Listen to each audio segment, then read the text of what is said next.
It's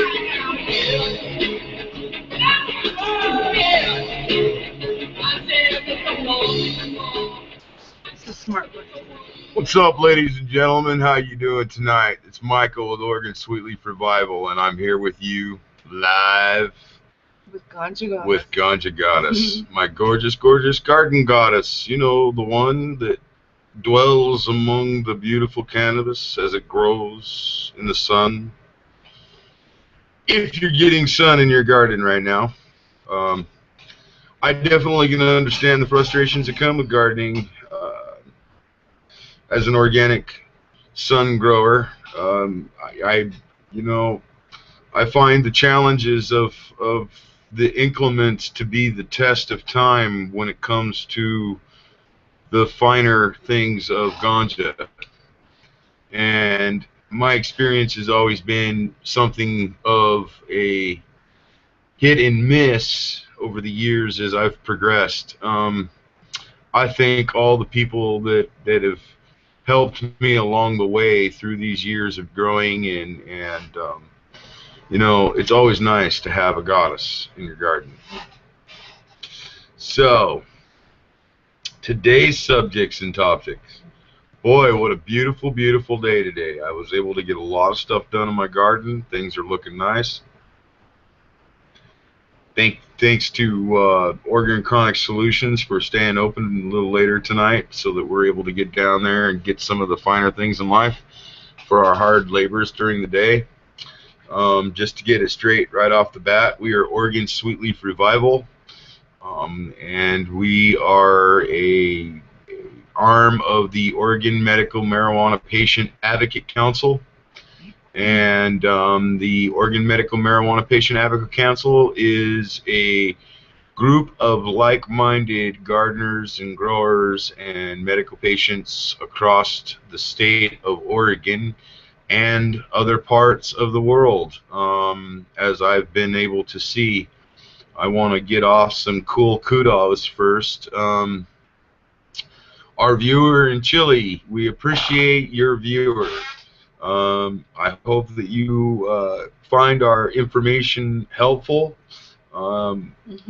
considering where you're from. It's a beautiful country down there, and wow, man, it's always an honor to have somebody from another part of the world to take a look at what's going on over here in these states. And you know, just because we live in these states doesn't necessarily we always agree with what's happening. You know, and I think that's probably going to be prevalent across the globe.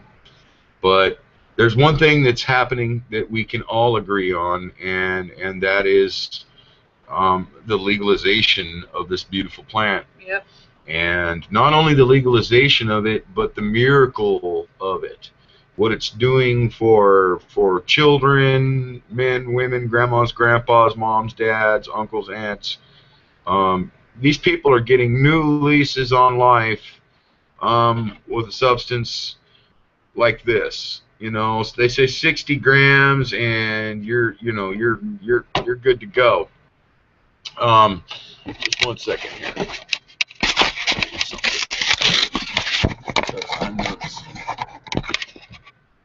Just the different top light on that other glare. Yeah. See what I'm saying? Yeah, I do. And It is kind I got of this weird. new computer, guys, and you know, I thought, well, you know, this is going to be a nice computer. I've never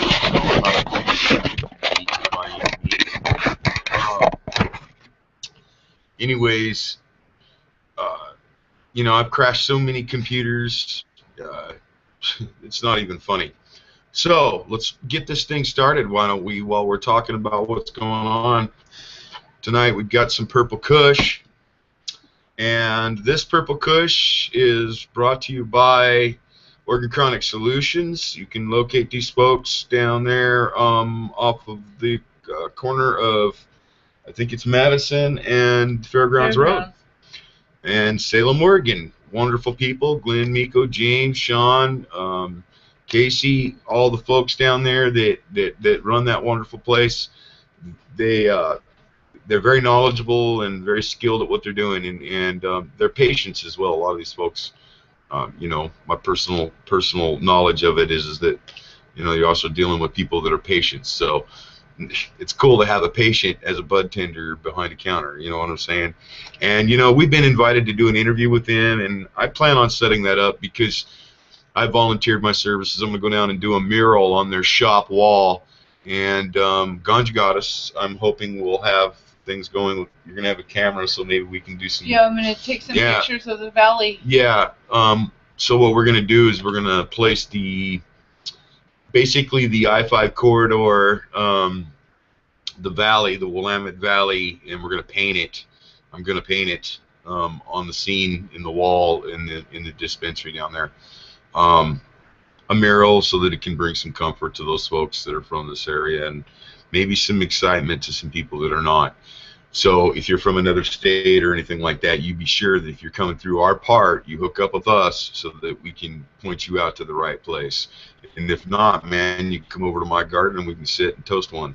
Because that's what kind of guy I am, and gal she is. Yep. Anyways, yeah, this is some nice purple Kush. You know, I think that, you know, it's a little popcorny, but other than that, it's fucking decent. It's got a really pretty, wouldn't you say it's got like a really pretty flower kind of smell? Flowery. Yeah. Like a I'm gonna hold it up here, plant. but until my camera chooses to get better, it's pretty decent. It's a little at the bottom of the sack, but you know what, man? I don't care because this right here is flower, and flower is good for many things. But one of the things that this flower is going to be good for tonight is it's going to be good for jumping in my bowl.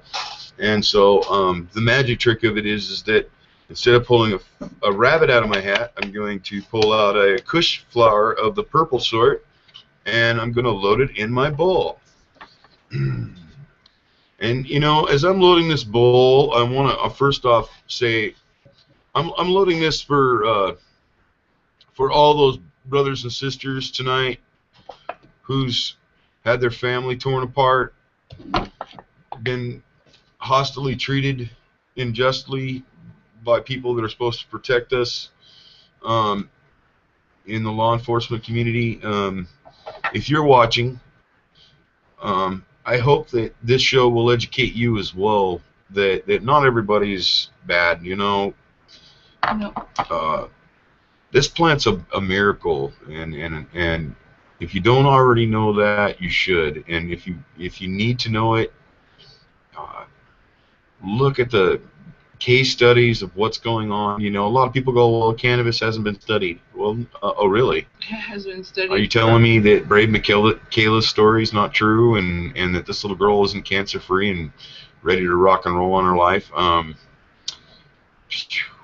I saw a baby that was 18 months old. She had, you know, a brain tumor in her head, and her parents used RSO on her, and this little girl within 4 little pictures, man, bang. She's got a new lease on life. What cancer? So almost as if she didn't have it. Correct, you know. Ever. So anyways, I'm gonna go ahead and say that, you know, here at Oregon Sweet Leaf Revival, we don't ever forget those that have been incarcerated, mishandled, lied to, cheated on in regards to this plant. You know,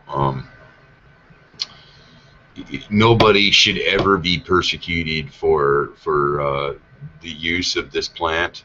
And so as things progress, you know, and more knowledge is out there for people, you know, it's already out there as far as the studies go. Guys, we have the cure for cancer, and gals, we can cure cancer now. And not only that, man, little children are getting new leases on life, you know. They're and so a chance to have a life. It kind of makes me, you know, I don't know, man. I guess it's the artist side of me, you know, because I'm always trying to think of things in abstract. I abstract think in my garden. I do a lot of different abstract thinking, and the thing that I'm thinking of the most is, I wonder if, like, Cancer Centers of America and all these other hospitals like Dornbecker's and all these other children's hospitals, if they're using cannabis oil or encouraging the parents of these small little children who would otherwise be pumped full of toxic green goo, and probably had bits and pieces cut out of them, and maybe can stay drugged up long enough to die. You know, that's the truth, folks. You know, it's a sad, cold world out there when it comes to the ignorance that's being taught to our people in this world, the human race. And so, as we progress, you know, our world's toxic, man. We live in a toxic time, in a very toxic levels, man. I mean, we have radiation, you know, I can't even emphasize enough, man. If I had money, you know, like just unlimited amount of money to throw at something right now, I think that I would probably be throwing all my money, you know, to try to help Japan. And not only try to help Japan, but try to figure out how we can fix this issue globally with the amount of toxic shit that we're putting in our bodies and in the air and in our food and in everything that we do. And by pulling it away, I think that, you know, maybe this cannabis plant that is now finally just coming into the light, for these fools that don't know, you know, it's coming into the light for people to have a second chance, okay? Because this plant's going to do a lot of things. Mm-hmm. It's not just going to get you high. It's not just going to medicate you. It's not just going to make you feel good or taste great or any of those things. It's going to do more than just that, okay? When you're smoking it, that's fun and games, man. Maybe a little medication, a little pain relief. But when you ingest it and you put it in your body and you eat it, you know, not like medibles. I mean, medibles are okay, but you know what, man? I'm seeing a lot of BHO going into medibles, and I'm kind of fucking against that. Once again, here we go with the petroleum-based products. You know, a lot of people don't realize, you know, when they go BHO, they just think that it's some funky fucking name for some hash extract, when in reality, if you tell them, well, I extracted that with a butane, a petroleum-based fucking product that does have many molecules that a lot of people go, oh, we can purge so much, you know, and tell me, oh, well, they can purge it this much or that much. You're not going to convince me, because first off, you're using gasoline to extract flower oils, and it's a foul, horrible way of doing it. I've got my eye on CO2. I think CO2 is probably going to be our next technology, but you know, I'm still kind of staying back on that. I haven't, you know, I've dabbed a couple times, and to tell you the truth of it all, when it comes to the stuff that I was doing, it just didn't do anything. I was like, wow, okay, whatever. This is like, I feel like I'm taking the ass drag of a bong hit that's been sitting in a chamber or something. So to tell you the truth, I'm not really a big fan of it anyways. Hash extracts, I'm always a fan when it comes to water soluble and dry sift. Bubble Man up there in Canada, he's got a fucking phenomenal, just a phenomenal training method that, you know, if you go check out bubbleman.com up there in Canada, that dude is just fucking rocking the house when it comes to dry sift extract. He can pull that shit down to where, you know, there's no plant material at all left. All that's left is the heads. And he's got micron cameras where he can shoot down onto that shit and show you, you know, pure heads. And that's pretty much a really nice fucking extract. And he full melts that shit all the time. He dabs it all the time. And so I think, and it's a pretty big deal. And I really like his method, and I like the techniques that he's come up with, and not only the techniques, but the screens that he's putting out. The screens that he's putting out are phenomenal. So, some things to think about. Bubbleman.com, I recommend him. He's a good guy. Bubbleman? Yeah, he's awesome. Yeah, Bubbleman. Straight awesome guy. I want to get some of his bubble bags. Oh yeah, absolutely. You know, a lot of people, they think, what's the difference? You know, bubble bag, schmubble bag, man. And to tell you the truth, there is a difference. There's a lot of difference. There's quality differences. You know, if you want a cup-winning extract that you're going to take to the cup, you're going to want to fucking look for quality materials to fucking use in your extracts. You don't want to go wing with this shit, man. You want to pull it down and find out the best equipment for your extract. Hey, man, if you got a budget, okay, cool, we get that. So then you try to find the best quality you can for your budget, man. He actually has a new set of bubble bags that are meant for people that can't really afford the more upper line ones, but they're still second grade. But you know, Bubble Man's Ox will come out with a set that's not too bad. I think they're in comparison. I can't remember what the price range was. It's the same quality. It's just that they don't quote me on it, but I think it's like around $100, you know, for the second grade set. But you know what, man? He's got some fine equipment, and if you're looking for something that you're a gardener and you're growing your plants and you're thinking, hey, maybe I want to make my own extracts, which why not, man? Why fucking be limited with this thing saying, oh, it's all technical and everything? It's not technical. You, the grower, can make it as technical as you want, man. You know, when you're pulling down big harvests, you know, and you're making your mind up what you're going to do with your harvest, you can cure some of it for flour and make some of it, blow it out for extract. What are you going to do? You know, these are things I know that every gardener has on his mind at the end of the year when he's sitting there with the finished end, okay? With our sun growers, and I mean sun growers, not bulb growers. There's not anything wrong with bulb growing weed other than it just doesn't have a leg.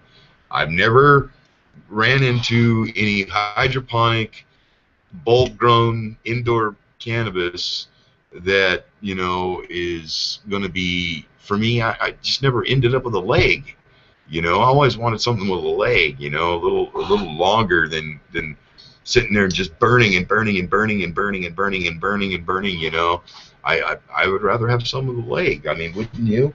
Something a little more deeper and you know, has that been your experience? Between hydro and outdoor? I mean, with sun bulb, you know? I really would rather have outdoor myself. Right. You know, it just, I don't know. It's the flavor, the everything. And the size. Size is tremendous, man. It's just our yields are huge outdoors, but you know. And the smell.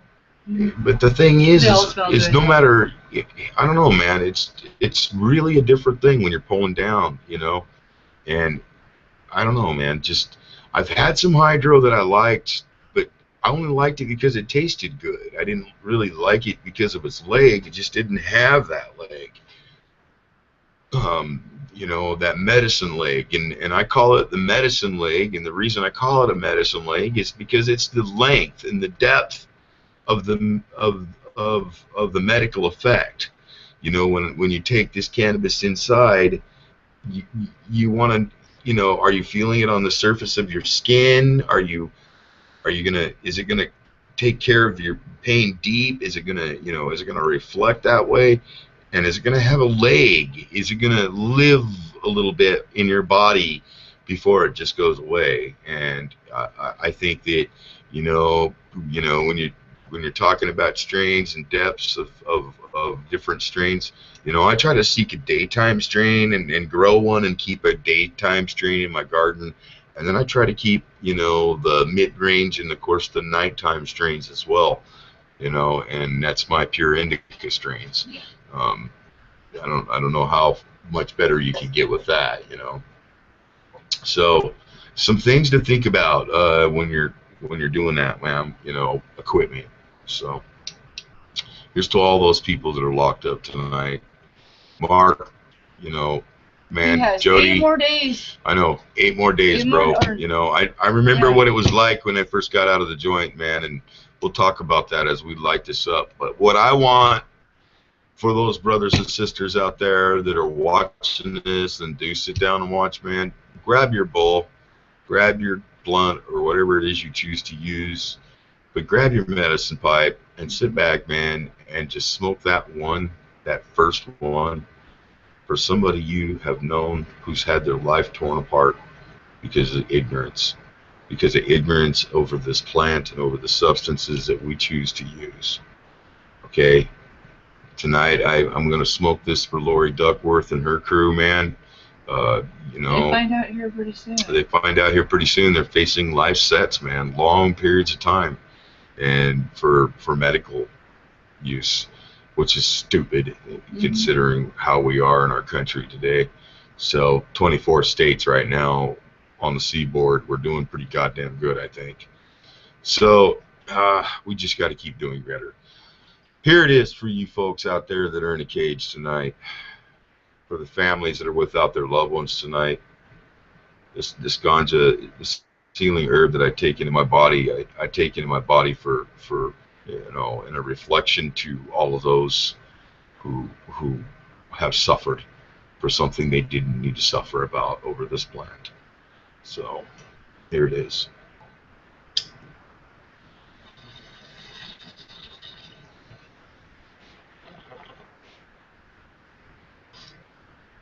I need to light that, sweetie. That's pretty good.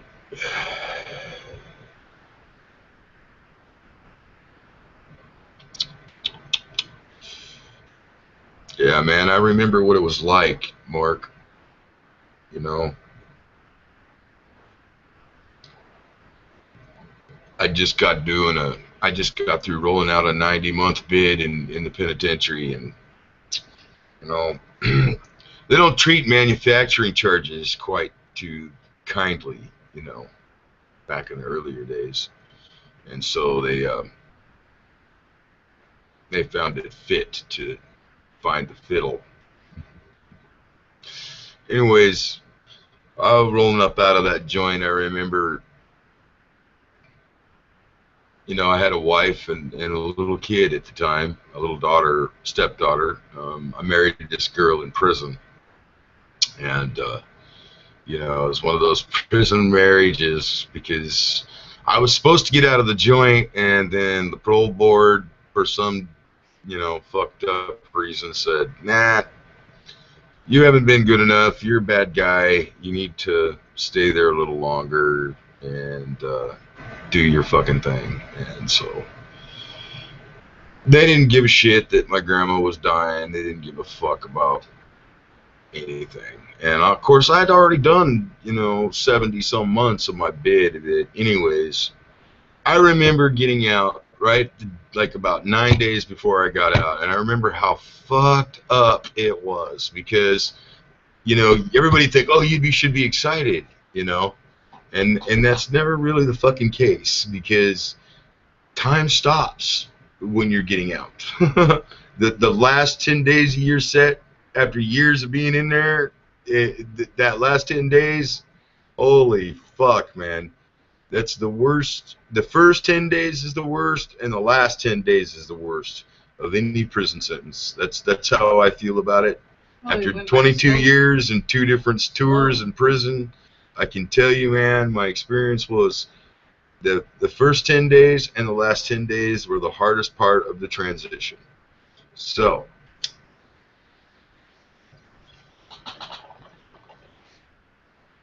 I just remember waiting at the gate, and of course the cops, you know, they were all about, so when are you gonna come back, you know? And of course at this point I don't really feel compelled that I have to answer any of their fucking questions, so I just told them to fucking, I'll see them when I get out. Who knows, maybe I might come back, maybe I might not. I was a second-time loser, as they said, you know. But, you know, I fell in 1979, man, when I was a kid. I fucking blew a kid's arm off because he fucking tried to molest my sister. And that kind of fucked me up when I was a kid. But anyways, that last 10 days, man, is a motherfucker. This one's for you, Mark. I know what you're going through right now, man. I know what you're thinking. You're pacing that fucking cage like a wild animal right now, man. I know you are. And the only reason I know you're pacing that cage like a wild animal is because You've been forsaken by all your fucking people. You've been forsaken by your government. You've been forsaken by our government. Okay? Our government, fuck, I'll be the first one to tell you, is a tyrannic government, a tyrannical fucking government. And there's no fucking lying there, man. The history's right here, bro. Okay? I'll be the first one to tell you our country is fucked when it comes to a government. However, it's no different up there in Canada from my brothers and sisters up there in Canada. And I've got quite a few of them up there beside yourself, Mark. And I'll tell you what, man. This last 8 days you just need to fucking do all the meditation you can about that first 24 hours, bro. And then when you get out, the first thing you need to do, bro, is you need to grab Jody. You need to get away from all the fucking potheads. I understand it. Everybody should be celebrating you're getting out, man. But you yourself just went through a traumatic experience. An experience so fucking traumatic that most motherfuckers out there don't even 1 fucking minute consider. Alright? All they see is what they see on fucking TV and blah blah blah blah blah. And you know what, man?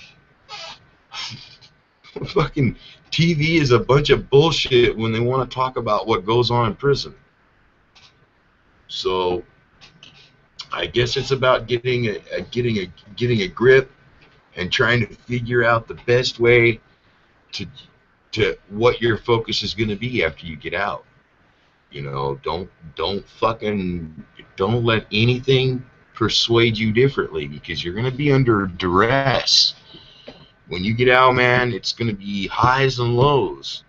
And you got to fucking go with the lows as well, man. And I'm just letting you know ahead of time, bro, because I love you and I care about you a lot. I love Jody. I love you guys both, man. You know, I'm a seed breeder down here in Oregon, man. I breed my seeds just like you. I believe in ganja just like you do. You inspired me so many, many, many years ago, you know, when I was younger. And, you know, I remember the younger days. And I lived in Idaho, up there in northern Idaho in Atlanta. And so we had more of a closer connection than you know. So the thing is, man, yeah, bro, don't fuck around on the first day, bro. Just get Jody and, you know, get away from the fucking lights, bro, and go retreat somewhere so that you can focus on the damage that's been done and how you're going to fucking recover. Because, you know, bro, when I first got out of the joint, man, the first time, I thought, fucking, you know, my first tour in the joint, I thought, yeah, I got all the fucking answers, man. I'm just going to get out there and I'm going to fucking start doing my fucking big dirty. And you know what, bro? Don't do the big dirty. See, and the thing is, man, is you end up back in this fucking rut. You know, of course, I got out. When I got out, I was on a probationary fucking deal where I had to go piss in a fucking cup and, you know, bend over and fucking cough and all that other bullshit. And of course, I was a young kid, you know, riding Harleys and fucking snorting cocaine and being an idiot at the time. And I just said, fuck this shit, man. I'm not reporting to any fucking PO. And so I fucking pulled out, bro. And, you know, I didn't allow myself the time to fucking think about how I could see myself through the shit that I had ahead of me, and that was probation or parole in my case. And so, bro, that's the thing, man. When you're looking at that level of things, you gotta come down another notch and say, wait a minute, man, it's got to be about me and my woman right now. I've got to, you know, I've been denied the right for no goddamn good reason other than a fucking seed, which is legal. You know, and not regulated in a lot of places. And the feds, fuck you, you fed fuckers. Okay, you know who I am, and I know who you are, and fuck you. You know, I mean that from the bottom of my heart. And anybody that wears that fucking badge and carries that shit saying they're serving and protecting, man. Fuck you, man. You're fucks. You know? I don't care what anybody says, man. You know, I just heard about a teenage kid that just got shot, man. Okay? I know that this fucking immigration shit's a big deal, man. We're going to get onto that tonight, too. But right now, man, Mark, I would hope to God, man, you fucking straight up take my advice. You know, the first time I fucked up hardcore and didn't allow myself the time to just resonate what the fuck just happened to me and where the fuck I've been and how I'm going to get through this next few years with a parole officer, you know. And I don't know exactly the situation on whether you're going to end up with some kind of probation or parole. I'm assuming you probably will, considering you're still in prison. So I don't know that they really vindicated you that much. But the thing is, Mark, is now you got a fucking agent who is going to come into your life, and that's where we go to the next level. And I'm going to tell you that here right off the bat. When I got out of the joint, man, and I had my family, you know, the second time after they caught my ass, crashed and burned. And that was a good time, because if I wouldn't have went back to prison the second time, cocaine and fast motorcycles would have fucking killed me. I would have been dead. So maybe that second fucking fall probably helped me, man. Anyways, I pulled out of that 90-month bid and got out with my family the second time after, you know, all that shit happened to me. Anyways, man, my wife and my kid were waiting for me outside the prison gate the second time I got out. And she's my stepdaughter, and my wife was my newlywed wife. I've only been married to her for about a year. I married her while I was in the joint.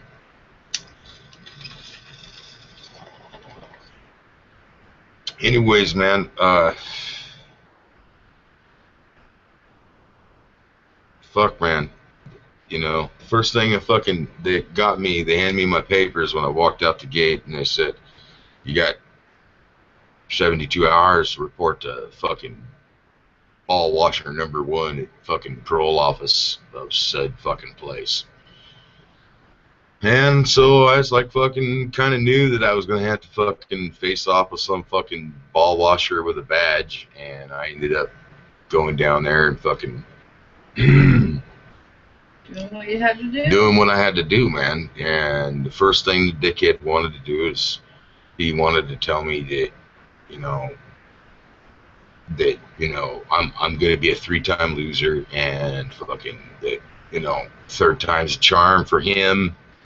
You know, he was already planning on that 3rd time beef, making me a habitual fucking so I could fall for a life set. And, you know, I'd already been put in prison before with such a sentence that was pretty stiff the first time. So the thing is, man, is, you know, he was already fucking ready for a habitual, and I hadn't done anything, man. My wife and my kid were fucking waiting out in my fucking car, my Vega. And, you know, it was packed full of our shit, you know, I mean, it was just fucking insane. And so, anyways, I told the fucking, you know, I told the dude what I was planning on doing, and he's like, you better get a fucking job, and you better get residence, and you better fucking do it now. You got the next couple days to figure that shit out. Call me in 24 hours. And in 48 hours, I want to see you in my office. And I had to deal with that fucking dickhead day in and day out, man. And you think it's just an office report, going in and seeing an office and shit like that. No, man, it's not. These fuckers can change your parole or probation up. I don't know how they're going to roll with Cannabis. You know, I've had friends tell me that they've been fucked in Montauk. But you know, where's northern part of Canada, I believe. But anyways, they told me their shit up there was pretty fucked up. I guess their parole officers were pretty hardcore up there, and I don't know, man. Something about the RCMP that was involved in their corrections and shit up there. I don't know, man. But the thing is I hope that you can honestly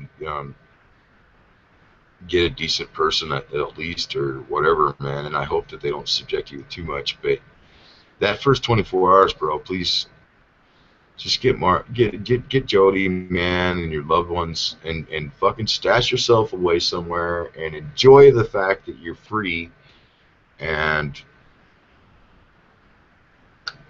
just fucking love it. Love Jody, bro. Hold her all night long. You better, man. Been able to bro, that woman has been the firebrand the whole time, bro. She hasn't skipped a beat, man.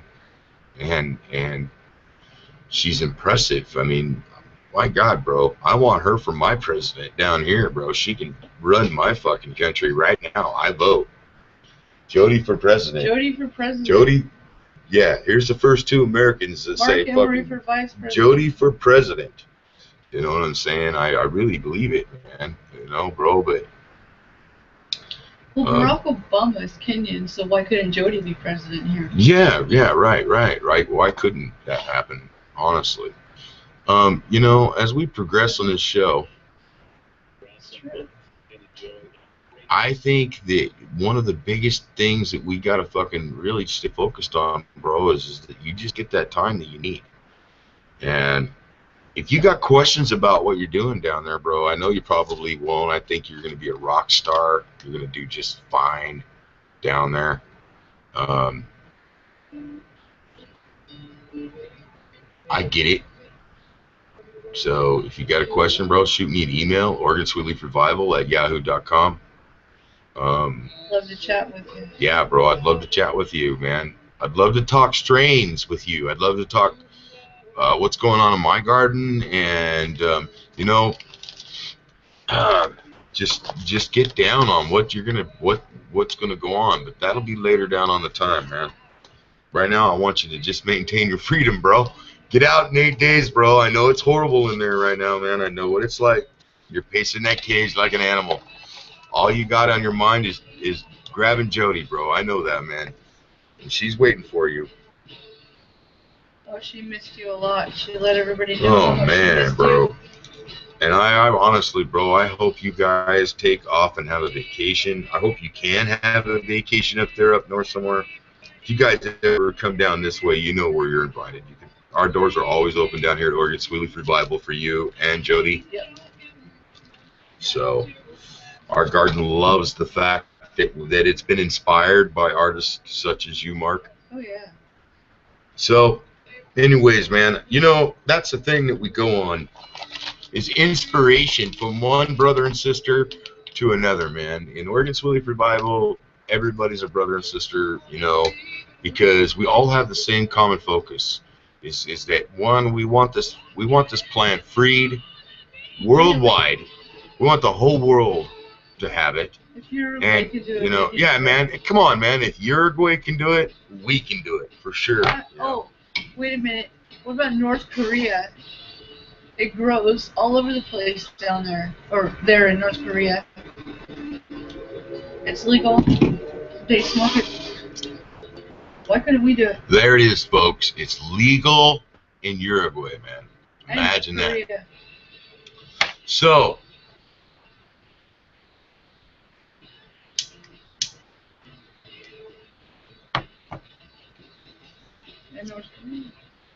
did you know that North Korea, as evil as everybody wants to say the little guy is, okay, yeah, he's a little fucking irrational when it comes to that movie, but anyways. That fucking, I guess, I've been told there's weed all over North Korea, man. Now, I'm not talking hemp either. I'm talking weed. Oh, they smoke it. It's funny. I've never met anybody so brutal that just all they want to do is smoke a bunch of dank. It's just never happened. He is, wow. It's crazy. It's crazy. So, I think that what's important here, man, is I'm going to first of all move over so Ganja Goddess can get up and talk about things, too. I got sucked up. Yeah. Is one, man, Purple Kush. grasp the concept of growth when it comes to freedom. If you can set that shit free, man, you should be all right.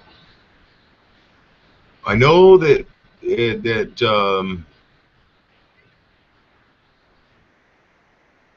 when you grow the plant, you'll be able to do so much more. What it does to you will blow your mind. Not just what it does to you physically, but the mental relationship you end up having with the plant. I had something I wanted to share. So anyways. So you go ahead and finish what you were saying. Anyways, getting out that second time, man, rolling out, I really fucking spent just time with fucking me, man, and trying to figure out how to build me and be a better me for my kid and for my wife. And I ended up with my son, and that was more inspiration for me to stay out of prison. And it was probably the best choice I ever made the second time, though, Mark. Was getting out and fucking just saying, no, I'm not going to listen to nobody. I don't care what they want me to do. I'm just going to fucking stay focused on me and what it is that I've got to do to get my point across. And I think you'll do good, man. I think you'll do fine. I know you will, because you are who you are, the Prince of Pot. Up in Canada. Guess what? An initiative that would remove felony charges for personal drug possession has been officially placed on the November ballot in California. So California,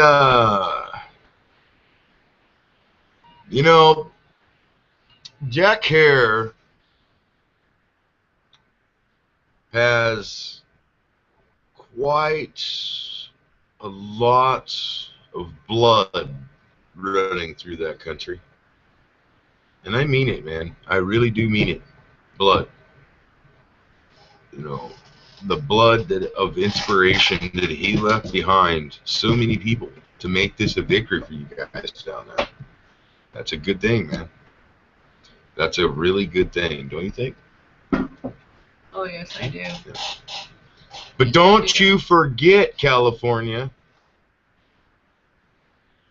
Don't forget all those people whose lives have been fucking destroyed for its use. Remember, folks, there's still people in prison in California for use of cannabis. It's got to fucking stop. I wonder if they'll let them go if they do. It's got to fucking stop, man. I just heard about a teenager just getting fucking killed down there by some fucking border agents, and that shit's sad, man. What the fuck are we doing, man?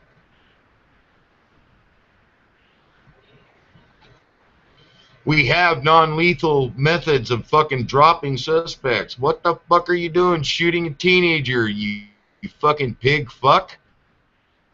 Jesus Christ, man. What the fuck? What the fuck? I don't care if you want to call him a fucking illegal or not, man. You don't fucking shoot him, you stupid fuck.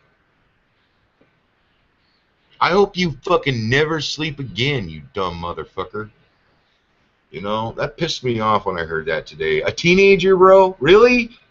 A fucking little kid. Man, really ridiculous. Fucking crazy, gets unnecessary, me, man. It's just unneeded violence. What, you don't got a fucking taser or some fucking gas? You fuckers? That kid had a right to live.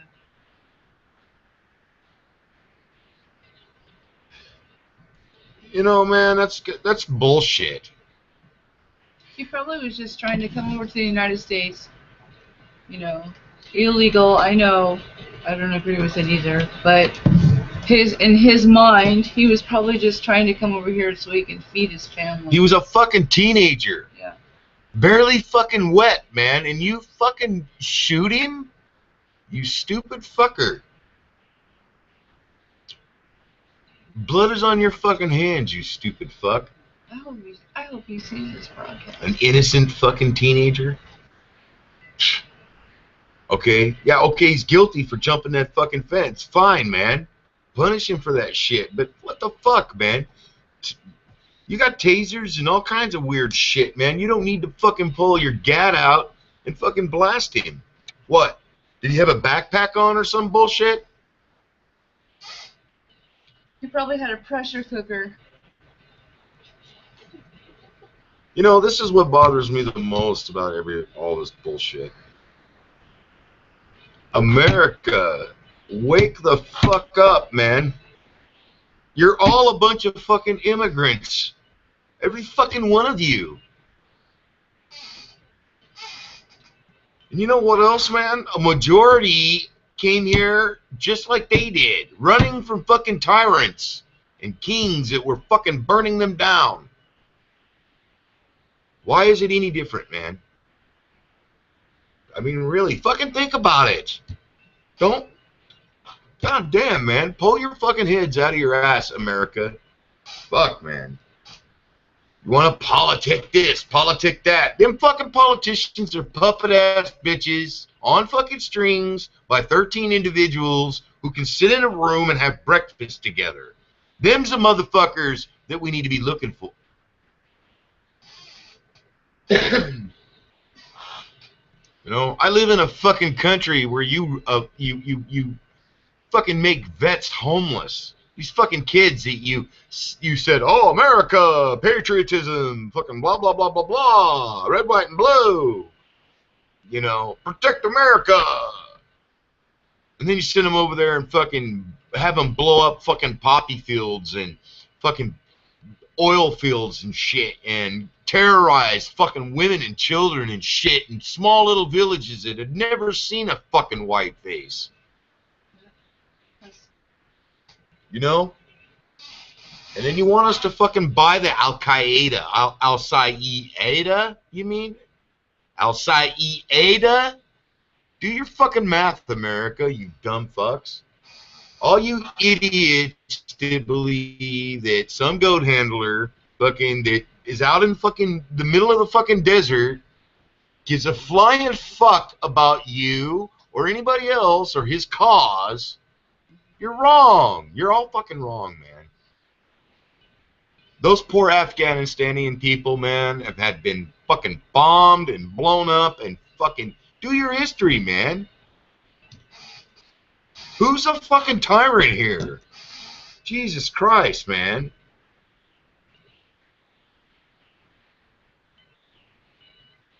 Kill a fucking little teenager. Very sad. Dude. Your fucking karma's fucked, man.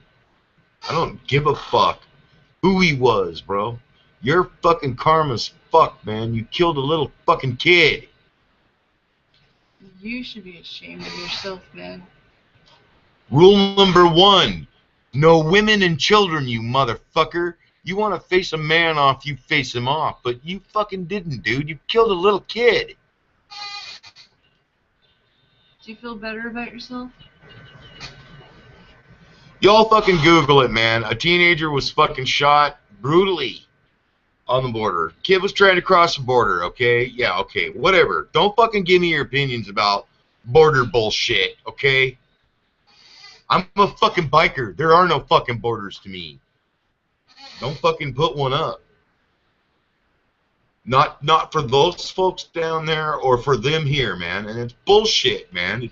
You fucking start blah, blah, blah, borders, blah. He was a fucking teenager, man. He fucking barely breathing. Fuck. Now he's dead. And I bet you that border agent is going to get a fucking medal. You want to bet? Oh, and I bet he's going to fucking disappear in the limelight. Or I bet you, better yet, mainstream media is just going to fucking suck the balls of fucking whoever's running fucking media right now. And they're going to just fluff it all up. I'm surprised. You know, Nancy Grace up there, you know, whatever the fuck, you know. Bullshit, man. Our world is going to shit, and you know, it's not plastic shit that's going to save it, guys. It's cannabis, man. It's cannabis sativa.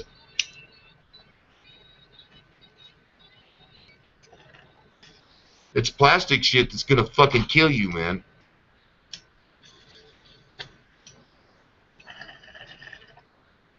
How many of you motherfuckers know right now? You know, this is something I want to ask, man. And you know, I'm trying not to cuss. I'm trying to be a nice guy here. I am, honestly. God, just because I got a goddess in front of me, man. But you know, sometimes I let it slip, man. But how many brothers and sisters out there know that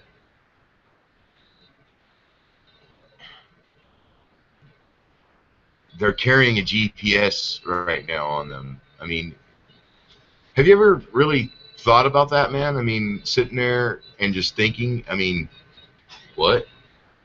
These trusty little devices right here that you women stupidly and insanely tuck into your tit. Good luck with the breast cancer. Yeah. You use RSO because that's the only thing that's going to save you. Yeah. Hopefully. And hopefully you're not ignorant and don't know anything about the plant. It has just GPS on it. And would rather go you. through chemo and let them chop your tit off, like Angelina Jolie did. You fucking dumb fuck. She did that in advance. Cancer is hereditary. Well, you know, well, if cancer is hereditary and you get fucking cancer, take RSO. Take fucking cannabis oil flower extract. Her mother died from cancer, and you know, and she carried the gene, I guess. Yeah, but her mom probably died from cancer because she didn't believe in cannabis oil, and it was a fucking prohibition at the time, and probably was just non-existent. Her mother's name is Micheline, I think. I don't give a fuck. I don't care, man. You know, that chick's weird, man. She's weird. French. You know. Angelina Jolie's weird. Yeah, I don't like her. I don't know. I mean, why would you like her? I mean, come on, man. She's no humanitarian. Look at me. You know, fuck that. What I did. What did I do? A horrible actress, by the way. I don't fucking think I've ever seen a movie of hers that I've ever liked. If they want us to believe that somebody as skinny and small as her could beat up a room full of burly men. Wrong. No. Yeah, man. I'm not fucking falling for it. Laura Croft, you fucking dumbass. Anyways. Now she's really sucked up. Yeah, and nobody likes you. Anyways. I think that I'm going to attempt to open the chat view. Open the chat view.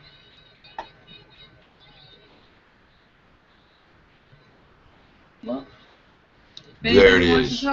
So we are live, and if you fucking missed the show, I guess you missed the show. Anyways, we're gonna load some more of this purple Kush up, and we're gonna smoke some more. So grab your pipes, whatever you got, man, and fucking let's talk some more. You know, this is a Druid smoke, by the way.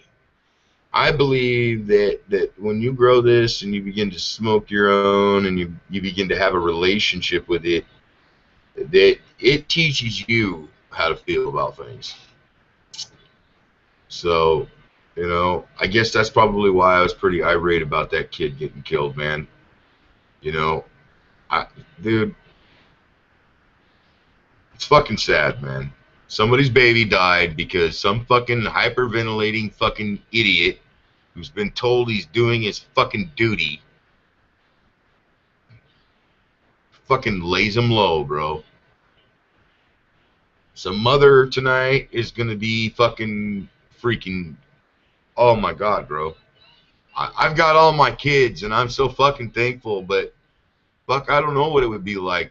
You know, I've had friends and brothers and sisters that have lost children and have passed and died, and to tell you the truth, man, it's a fucking nightmare watching my friends go through that. And I can only imagine what the mother and the relatives of this child that was murdered by our border agent down there on the fence, man.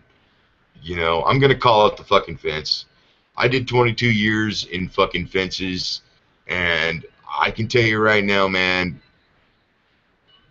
this is fucking bullshit, man. You know, I love my kids, man, and I couldn't imagine. I've got a teenager. I've got a fucking 16-year-old, man, and I couldn't imagine.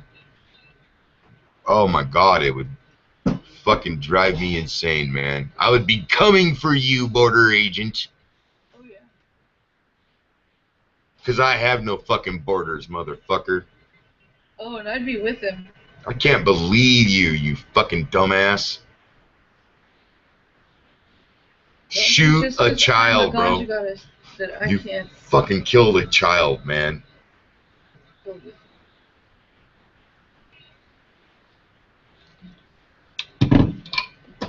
I hope I never meet you, you fuck. You fucking roach. You fucking maggot. You maggot with a badge. It's disgusting, man. You're a murderer, man. Of a child.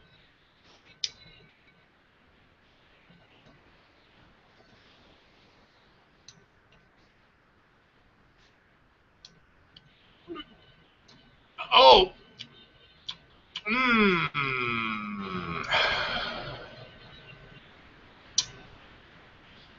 My ganja goddess right here. Sharing is my loving ganja goddess. She always lets me know what's going on in the world, man. You know, I'm pretty much a hermit in my garden, man. Just growing my weed and trying to make better strains, and you just watching petrichor. I'm telling you, man, you guys out there, wow, petrichor. Tell them about petrichor, will you? Ganja goddess would like to tell you about petrichor for a minute. Petrichor. She smells beautiful. I cannot wait to try her. She smells different than any other strain in the garden. She's more... it's hard to explain. She's just yummy. I can taste her through my nose.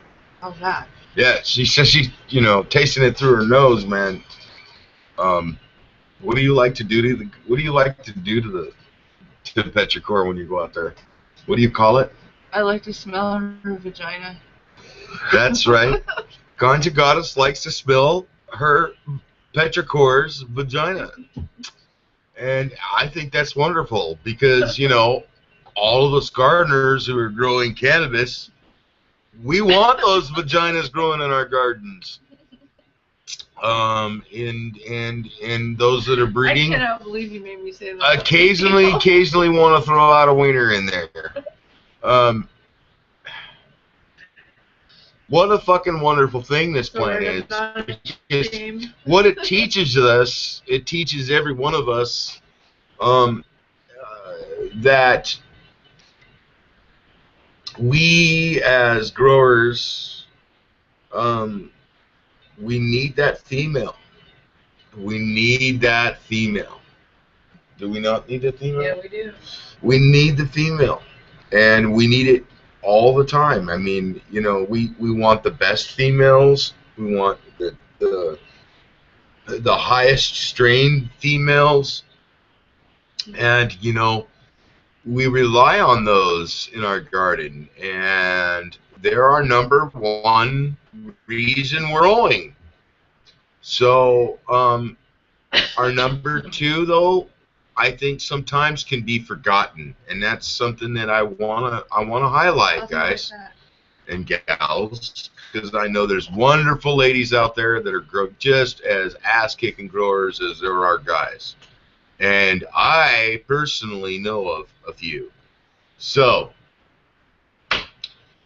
Miss Jill with TGA, what a phenomenal grower. I know a lot of people don't know this, but this lady, she knows her strains and knows how to grow, and you know, I don't like to throw out the TGA brand too much, but Miss Jill is one top gardener, and knows her strains well.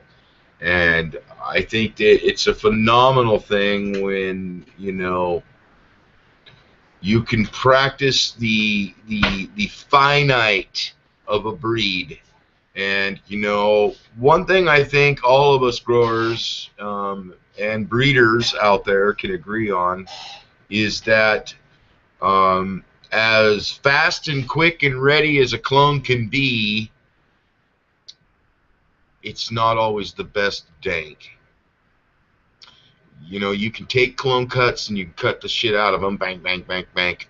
And what you're going to end up with is a watered down version of what you had from seed original. And so that's here at our seed house. That's what we tell everybody when we throw out our seeds. And I tell them right off the bat, you know, I want you to look at the size of the seed. You know, a lot of people think that seeds are supposed to look a certain way, and it's not true. I've got books that are written in the 20s and the 30s that where they are like taking pictures of these things and painting them and all that shit. And I've got a really cool cannabis illustration book that was done and right before the prohibition, and it was built for the cannabis oil extract company. Bear had done it. In their laboratories, they were like researching different cannabis oil extracts. And yeah, Bear Pharmacy was doing it. In fact, I've seen bottles with Bear Pharmacy's cannabis oil extract. So Google it. Anyways, wonderful world of technology we have. Right, Goddess? That is right. I am now going to post on Facebook to invite So, our friends to come hang out with us. Get with the drip, man.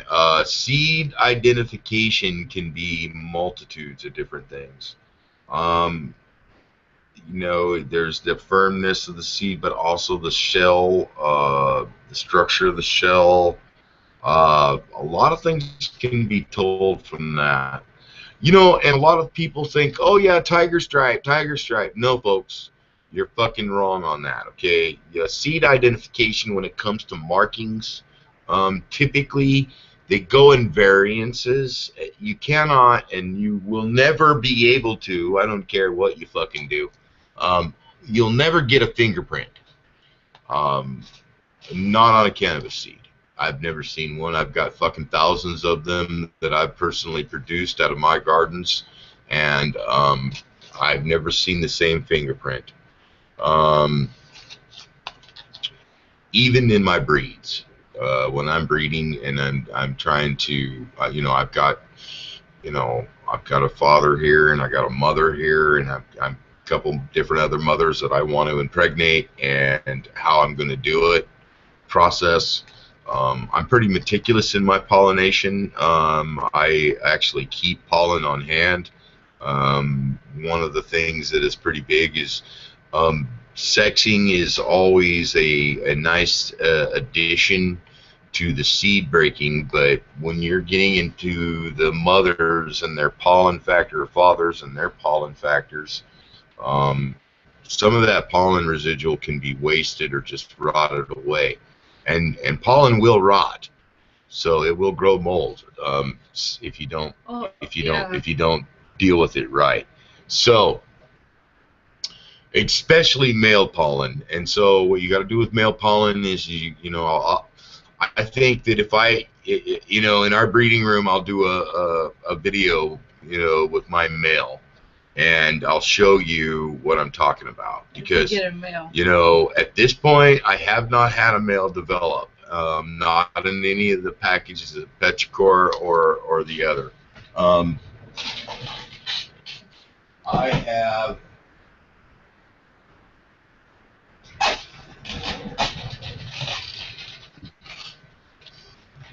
I will have these Petrichors here.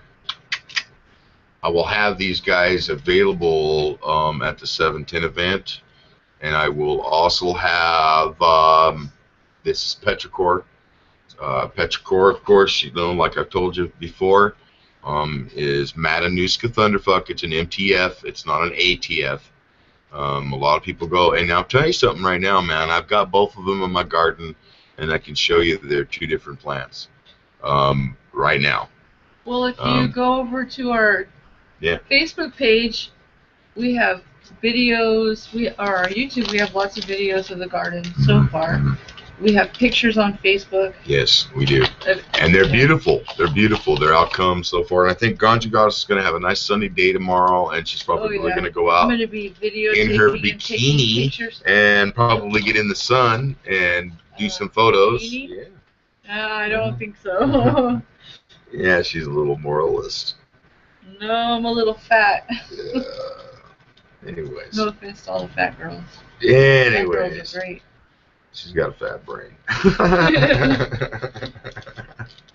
Anyways, man. On the brighter side of it, though, man, with Petrichor, you're getting Matanuska Thunderfuck, not ATF. And we already got that straight right now, right? Because I got photographic evidence that they're two different plants. Yep. Matanuska Thunderfuck is coming from Matanuska, Alaska. This ATF that everybody keeps talking about is something fucking else. And but we have I've got ATF as well in my garden, and I like it. It's a good plant. It's got great structure, and I plan on probably doing some breeding with it. It's the first year that I've ever really wanted it in my garden because of the fact that I've always kind of been prejudiced with Matanuska in my garden for so long. Okay? I do have some Matanuska strain. It's very limited right now that right now as it is, I don't know very many people right now that can say they have Matanuska Thunderfuck on stock. I haven't seen it. Okay, I don't know. I don't think so. In fact, I think it's exclusive. I don't even think that it exists outside of our seed house. I don't know any other seed house that does have it. I'd have to do some research. I know that, like, you know, the West Coast type breeders don't have it. They don't even got it in their garden. Shit, man, I haven't even seen a clone of it other than in my garden. I haven't seen even people offer it or anything like that. So, anyways, Matanuska Thunderfuck is an old school strain that comes from fucking way back when. We took it and we bred it and we made Christmas tree out of it, and that's what we used to call it back in the day when we were kids. When we were using Matanuska Thunderfuck in our guerrilla ops, was Christmas tree, and it was pretty, man. It looked fucking all decorated and shit after it was harvested and pulled down, and it was a really high yielder, fucking huge yielder, and very durable plant. Of course, it had to be durable. I mean, it was coming from Alaska. So it worked really well down here in the Northwest, the Pacific Northwest primarily. And of course, we ended up getting it in some seedy batches, maybe that were coming from up the border that way. And that was before BC Bud was even on the scene, man. That was, fuck, man. You know, Christmas tree was like way the fuck back then. I mean, everybody was like looking for that shit. So anyways, it was an alternative to the reds and the golds that we were getting. And it was the end of the era of tie stick, because as I recall, the last tie stick that I mean real tie stick that I ever had was, I don't have that here anymore. 82, 83, I think it was. And it was some old shit that somebody fucking discovered in their stash that they had lost and then found. You know how that works. Got stoned and I missed it. So, yeah. And that was the last time I had tie stick, real tie stick. You know, a lot of fucking people try to pass that fake shit off, man. And I'll tell you what, man, I know the difference between real tie stick and old tie stick. I've never had it. Well, the Thai stick that I had, I got it from my acid dealer. And my acid dealer, you know, the guy that I was buying my acid from, he fucking had some really dank weed, and I'd end up with, you know, a little bit of acid and a little bit of weed, and fucking I'd say, cool, dude, see you later, and fucking off to the Ted Nugent concert, or off to go fucking see Ozzy play, you know. Snowblind. Anyways, so Good song. what happened was, fucking this dude would pull out different things every now and then. Sometimes he'd have some fucking Lebanese hash that was like fucking, whoa, I've never seen shit like that before, because, you know, back in the old days, I mean, the hash that I was getting was like fucking not even as clear as this Lebanese shit this guy had. And I just remember, fuck, that Lebanese was good too, man. It was real lemony tasting. It was really fucking phenomenal. It had a fruity, lemony taste. But I'll never forget it. You know, a lot of people say, oh, fucking stoners, you know, their memories, blah, blah, blah, blah. But I'll tell you what, man, when you have some good fucking shit, you don't ever forget what it tasted like. You know, somebody says, oh, I love Lebanese. You know, you remember that. You fucking never fucking, you don't forget that shit. You know, like Mama when I say Mendocino purple. Yeah. Or Granddaddy purple. She loved Granddaddy purple. And her Sweet Diesel. Oh, Mama loves Sweet Diesel. Mama made that one. She popped that baby girl from seed, and she grew like fucking 20 feet. I want to try. I want to try some grape stomper. Mm-hmm. Never had it.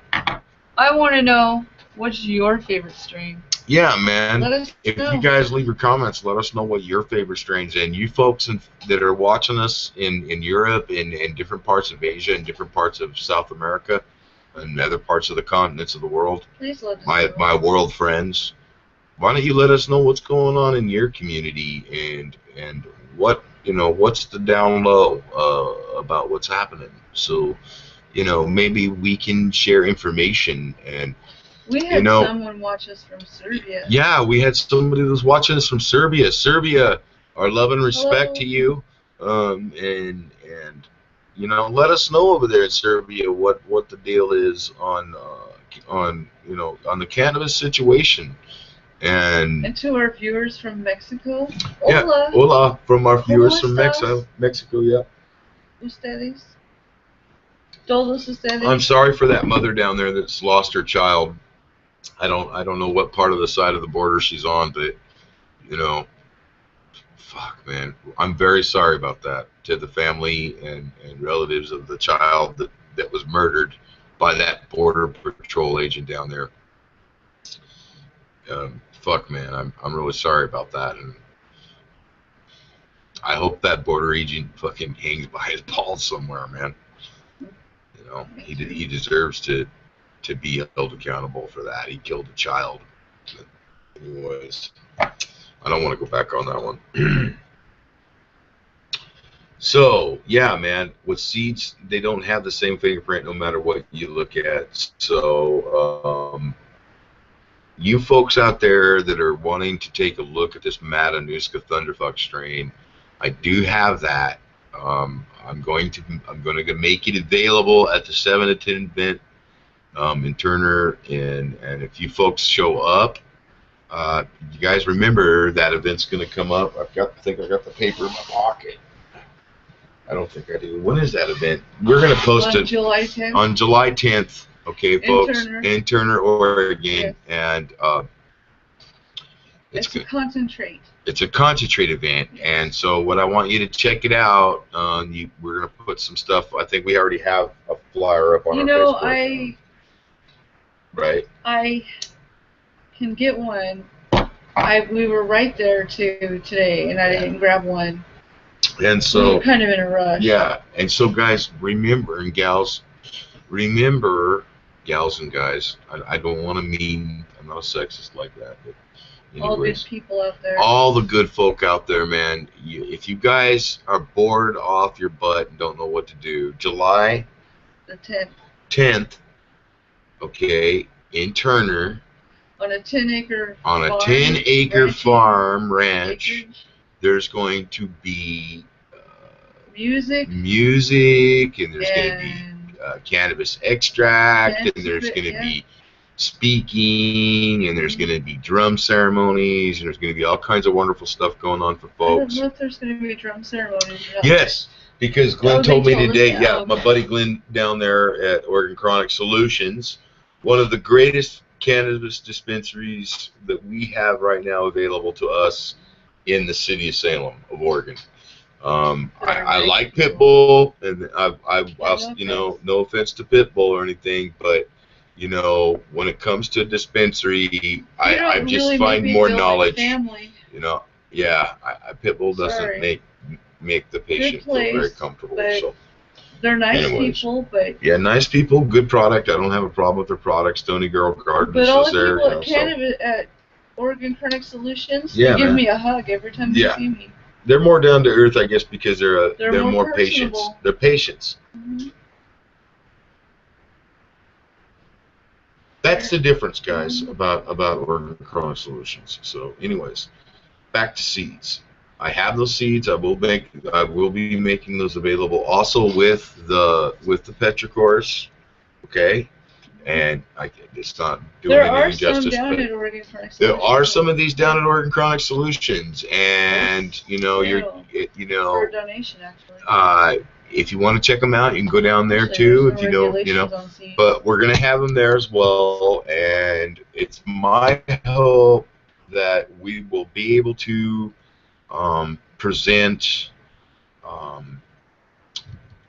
Probably, I'm not, like I said, guys, you know, with the Matanuska Thunderfuck straight strain, she's fucking pretty limited, man. There's just not a lot of her out there. So, but I'm going to try to make it available to those master growers that can pretty much convince me that, you know, that they really are going to fucking put some effort into that strain. Because that's a fucking beautiful strain. It's a start strain for all of mine. And, I've never heard everybody that's ever smoked any of my cannabis or used my medicine, the first thing they tell me is, where in the fuck, you know, they don't even know where to begin. And I've never had any complaints because my cannabis, you know, is 100% natural. I don't even go and I don't buy dirt. I make my dirt. I make my amendments, you know. And all those liquid chemical. No chemicals. No chemicals. You just no. Use... I use food. Mm-hmm. You know, like molasses. You know, and powdered milk, and a few other things. So, anyways, yeah, you know, when you feed a plant, you got to remember that it's a food plant. And so you guys don't understand that, but cannabis originally was a food plant. It was a fiber plant. I mean, it was produced a lot of folks don't know this, but in ancient times they used to grind those seeds up and get that pulp out of there and use that as a grain and stuff. So hemp seeds are very nutritious. Hemp seeds are fucking rich in nutrients, man. You can popcorn those things up, butter roast them. You can eat them raw. You can roast them too. Mm-hmm. Roasted hemp seeds are really good, man. Rich in omega-3s, good for your fucking dietary tract, blah, blah, blah, blah. Great for your hair, great for your fingernails. Just a health boosting good food, man. And they can be roasted up in all kinds of different flavors. And so, as things go forward, I'm looking forward to producing hemp myself. Well, that'd be awesome. You know, for me, in hemp, it goes back a long time ago. It goes back to about 4 generations ago with my grandfather who produced hemp. Because back in the old days, they were told to grow hemp because that stock could be used and produced by the government for the war effort. Right. So it got grown, man. And not only for rope, but for fiber, for all kinds of shit. And so the thing is, man, is I've got books and shit like that I'm going to inherit pretty soon in my life, I guess. My ancestors that, you know, we have a nice, I'm glad that my family has a nice catalog of books that they inherited during that era that proved that the government wanted us to grow hemp. Because my ancestors were some of those farmers that were told, you know, yeah, man, will you grow some hemp for us? Because it's for victory. And, you know, Jack Hare actually has a video out that's been out for a while. You can YouTube it. It's called Hemp for Victory. And you can go to that as well, man. And it's a fucking video. It's a fucking phenomenal propaganda movie about how the government said hemp for victory, because what it does. So my grandfather's grandfather was involved in that. So anyways, and it's good for you. It's good for you. It's good for your body. I wouldn't ingest the oil that hemp produces. The reason I wouldn't is because even when you refine hemp oil is different than cannabis oil. Fiber.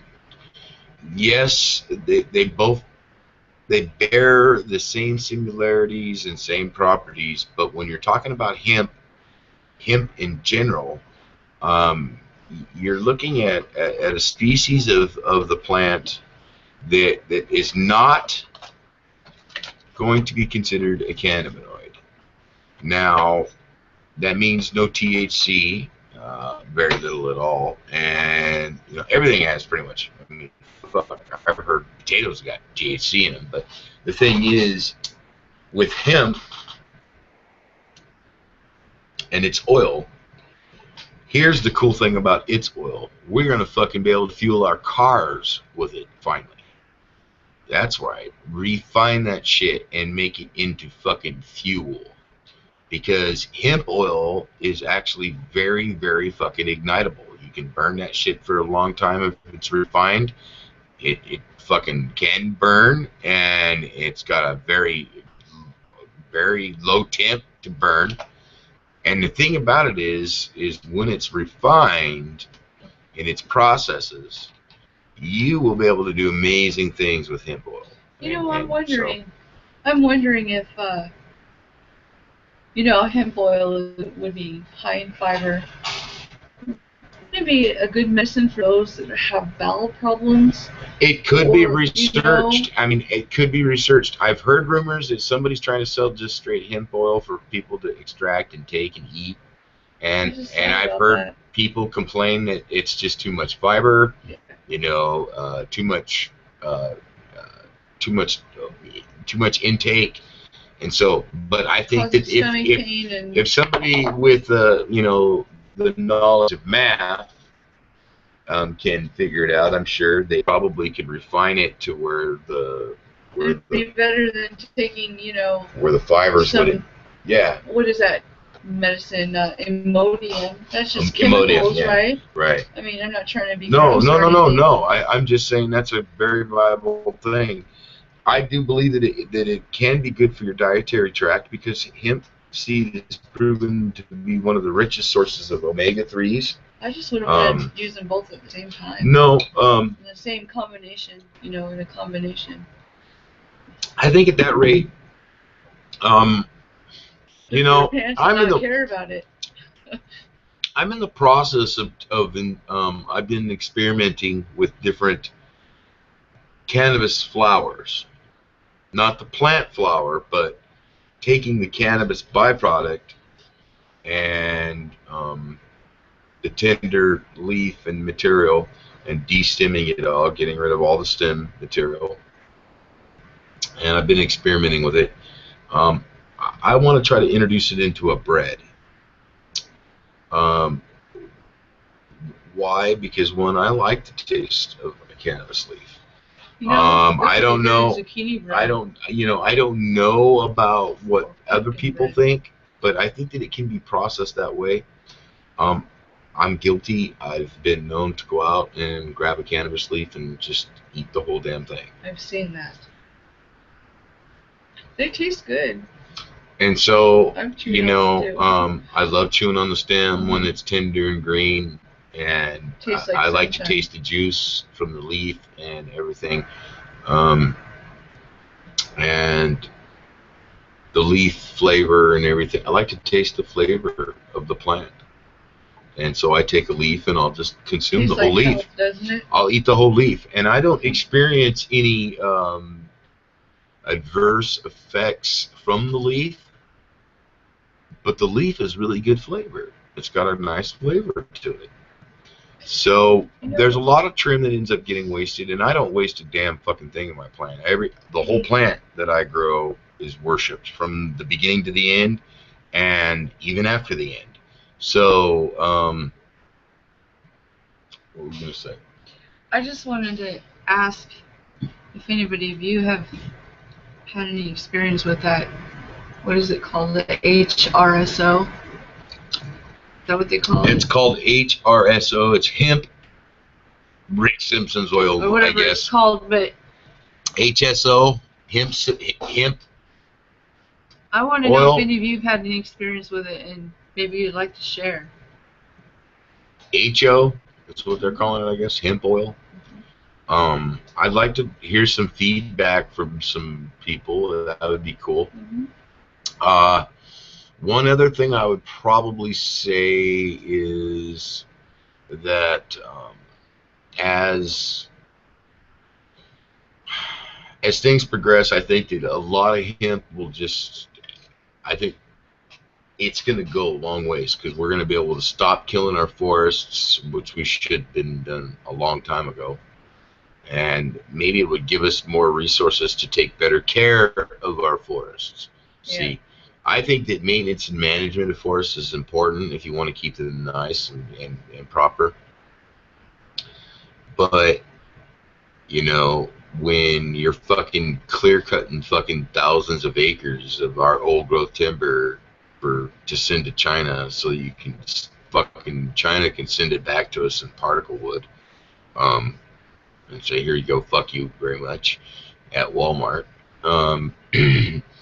You know, that's not fucking cool. It's not cool at all. And so I'm glad hemp is making its grip. Finally, fucking timber and oil and pharmaceuticals. Yeah, you fucking pharmacy company fucks. Yeah, man. We know your story. I got an aunt right now dying right now, and it's pretty tragic. I'm watching her fade, and I love her deeply. She's been an inspiration my whole life, and it's a COPD, and it's a respiratory illness, and it's pretty brutal. And my aunt has a prescription, just one fucking prescription that actually costs her, and she doesn't have health insurance, so she's got to pretty much pay for it herself because her fuck Obama insurance won't pay for it. No, that's right. Old fucking Obama fucking insurance won't pay for that prescription, even though they've paid their whole fucking lives. Not one goddamn time. I've never seen them skip a beat, man. They pay their fucking taxes. They fucking do everything right, man. And Obama fucking care won't kick back a little bit of their life savings that you fucking ripped off from them so that she can pay for this $1,250 prescription of drugs.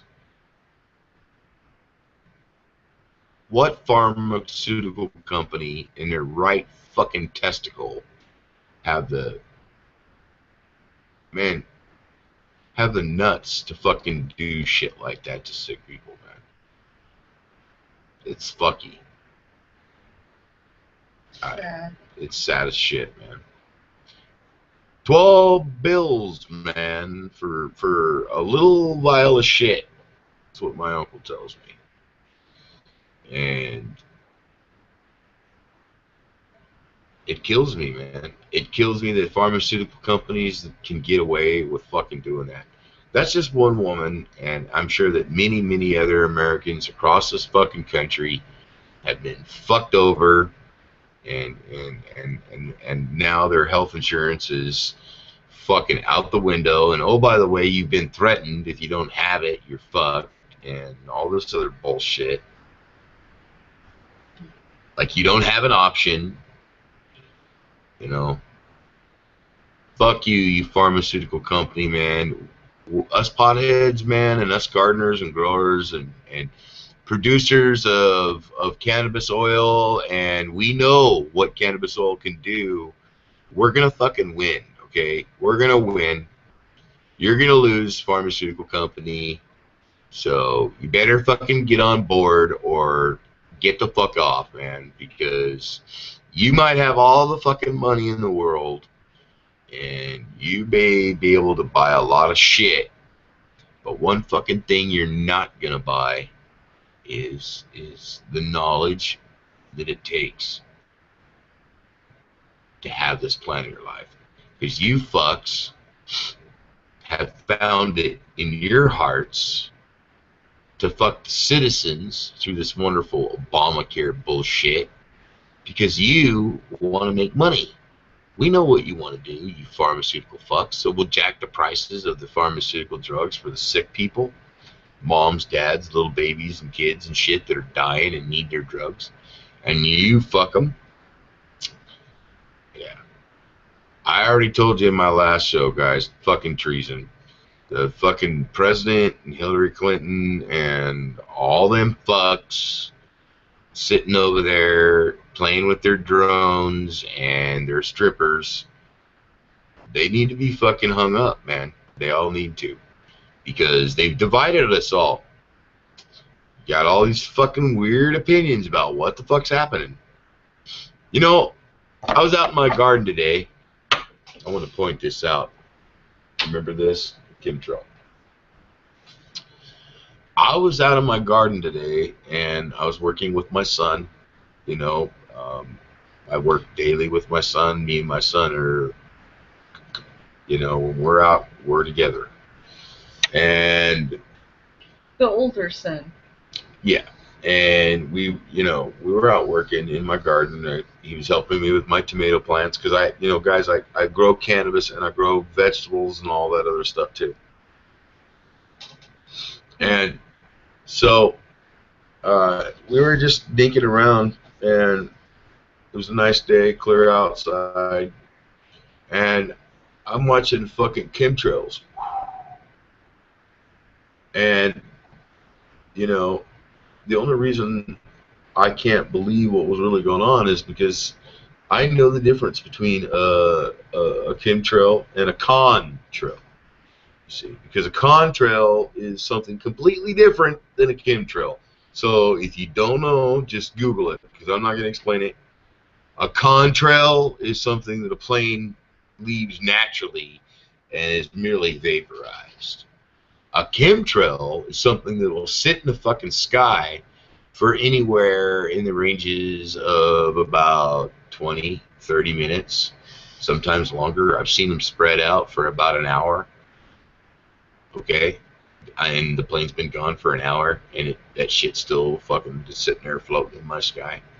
So, you know, I've already done all my footwork. I already know. My wife and I both know. My child, all my children know. And it was my son who pointed it out to me. He's like, Dad, today in the garden, he was like, Dad, look, check that shit out, man. And I was like, looked up and fucking sure as shit, man. They're, you know. And right now, I probably can go out there and see the reminiscences of what's left of it. So, you know, bad news, man. I mean, it's a fucky world when we're letting this shit go down. So, all the more reason for everybody that's doing anything with the cannabis plant, whether recreational, whether medicinal, whether spiritual, no, it doesn't matter what you're doing. Guys and gals, growers, breeders alike, we all have the key, we have the key now. Big pharmacies are gonna fucking lose, and the only way they're gonna lose, though, guys and gals, and guys, is if the people, we the people of the United States, protect. Do not let this go to big business. This is not something that was meant for that.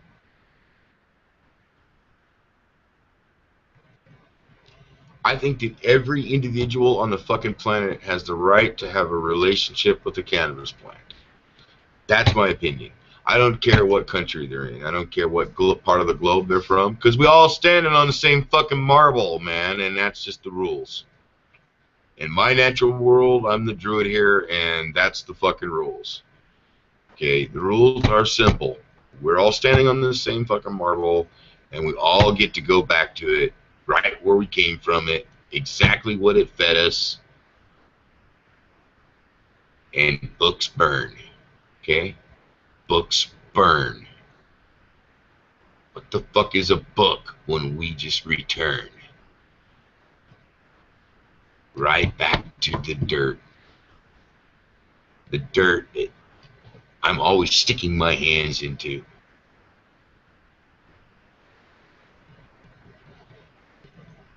Ain't no fucking paper, ain't no bullshit ever gonna fucking stop it. Except for big business. And that's where we gotta fucking really get together, you potheads. Anybody who wants to get into this cannabis business, man, you guys slow your fucking roll. Let's work with our legalization. Let's not let these fuckers call us a petri dish, man. You know how many times I've heard the Department of Justice, just in the last year, say, "Well, Colorado's a petri dish. It's a social experiment." Wake the fuck up, brothers and sisters. I've heard fucking Department of Justice heads say that Colorado and Washington are social experiments. Experiments for who? And who are they experimenting with? They're worried that Washington's gonna not have enough. You know, and I'm not talking conspiracy, bro. They said social experiments. What's the guidelines of this experiment? You know, as a breeder, I experiment all the fucking time, and I have all kinds of guidelines for my experiments. As a breeder, you have to be a scientist. You better know the genetics of what you're building from the ground up, from every cell. You don't know every cell of that cannabis plant, man. Get out of it.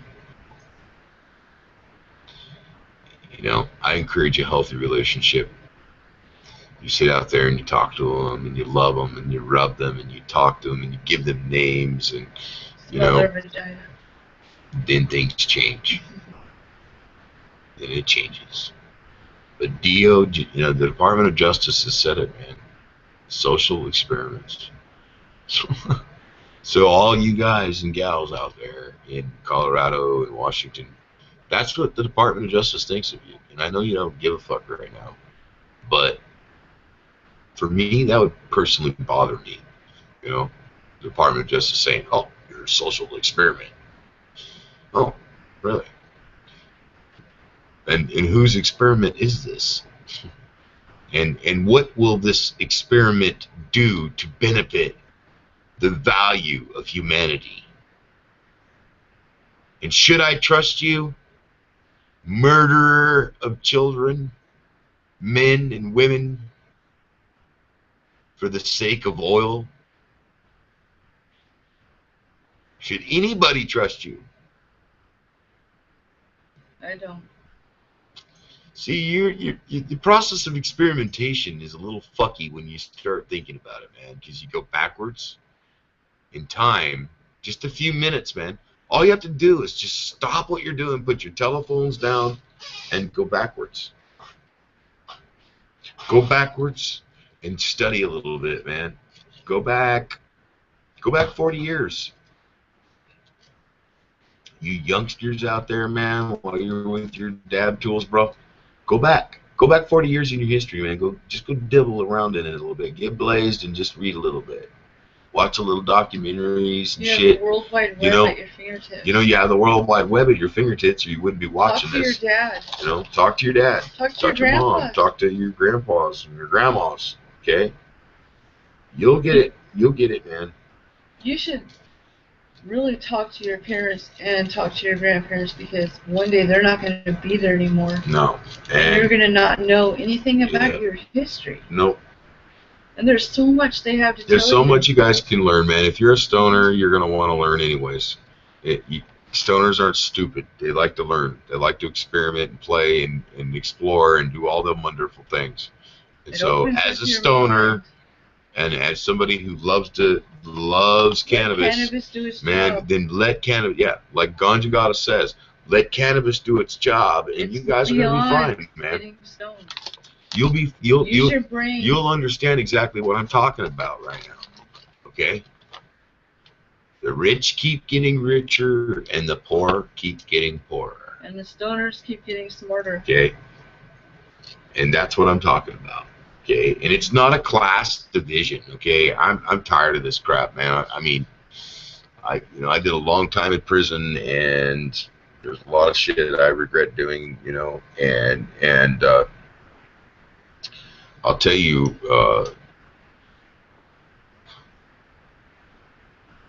it's amazing how easy human beings can allow stupid divisions to get in the way of humanity. Okay? Just shit that doesn't mean anything. Okay? And so, losing track of where we're going is what I fear will happen when it comes to what we're doing. I'm not, that's why I'm freeing my plant, man. I give it free. I'll give it away, okay? Because I don't want to lose the potential chance of not inspiring somebody to hold on tight. Because if I can convince them that, hey, man, this is a wonderful thing, but it's a little too late. We're going to have to fucking, we're going to have to do something. Because, we got chemtrails and shit happening and wars and rumors of wars and all this other crap going on. So. Y'all should also, when you go to pay your electric bill, ask them if they have a smart meter in your house. Yes. Guys, investigate the smart meter thing. There's a lot of bad news coming out about these things.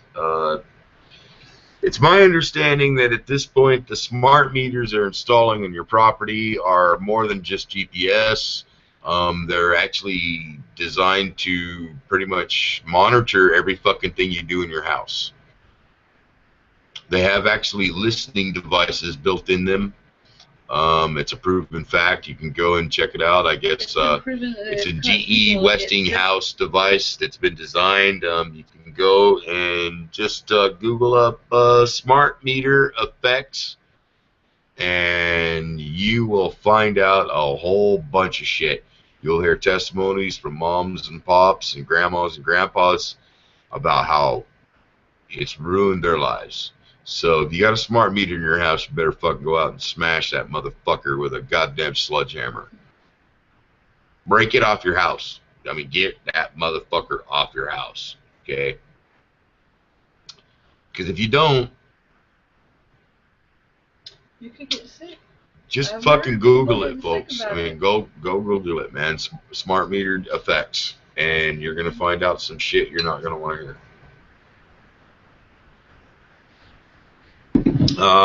Good point, my goddess. Yeah. Sharing is always caring. Sharing is always caring. I would like to see, as cannabis grows, emerges out in the community and people continue to grow with it, and as more and more states become legal with it, that the cannabis community of America come together. I mean, we're all pretty much cannabis users. There's no reason why we can't all somehow figure out a format for all the growers and all the breeders and all that stuff to have a table.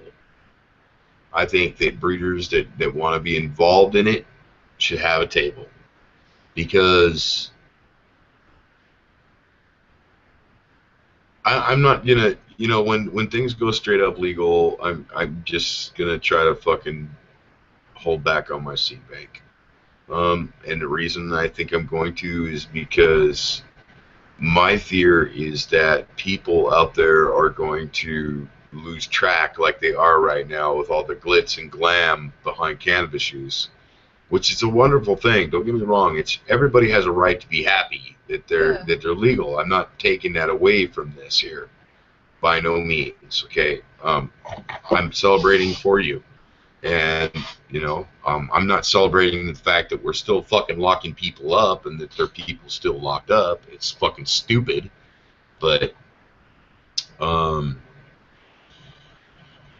given what we already know about cannabis, I mean, come on, man.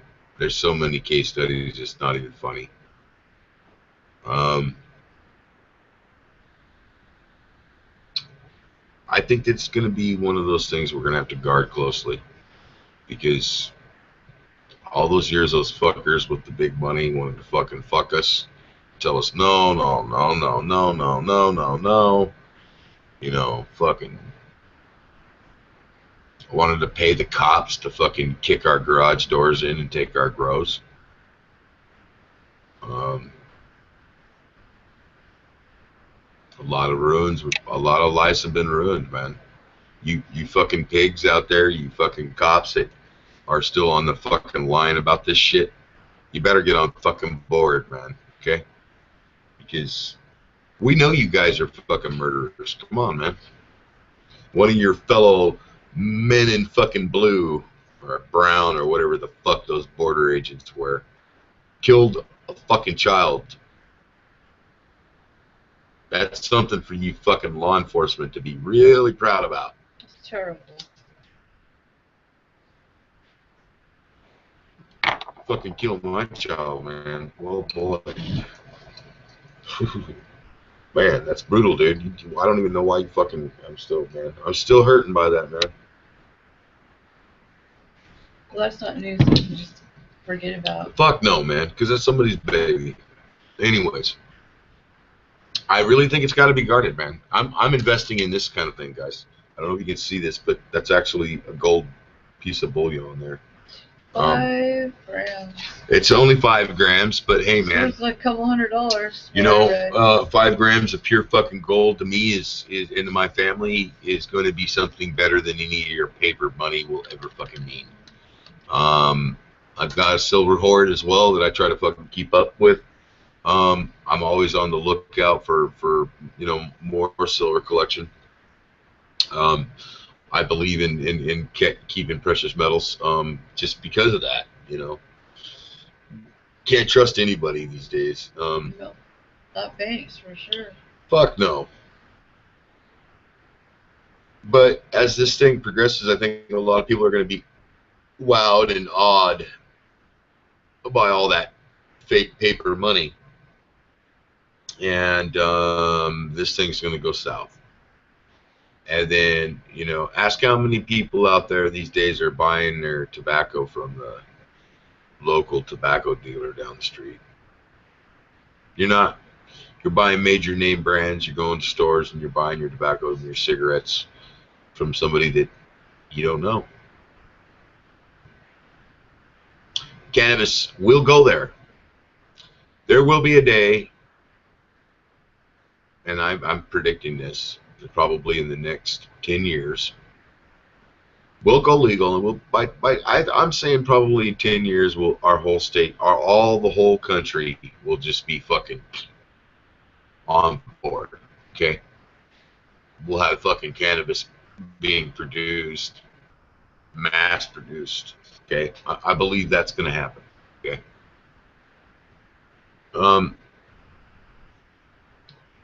But then in 10 years after that,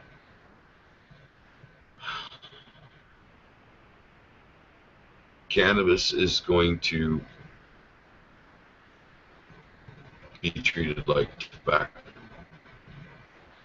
You're going to have these options. You're going to be able to go to the store and say, I need a pack of Acapulco Golds.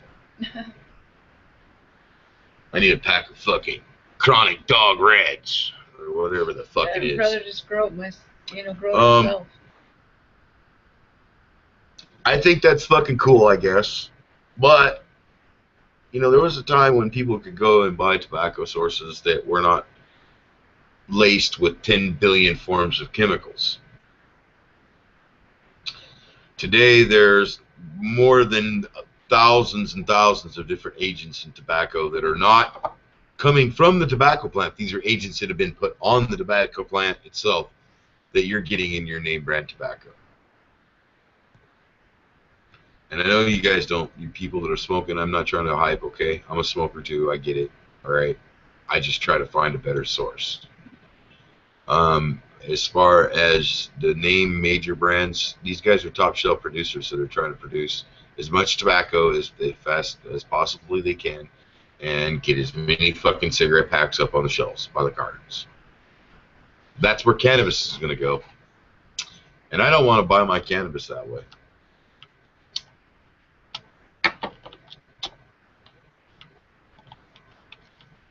I should be allowed to be able to buy my cannabis any way I want. But I think that that's what's going to go in 10 years. That's my prediction.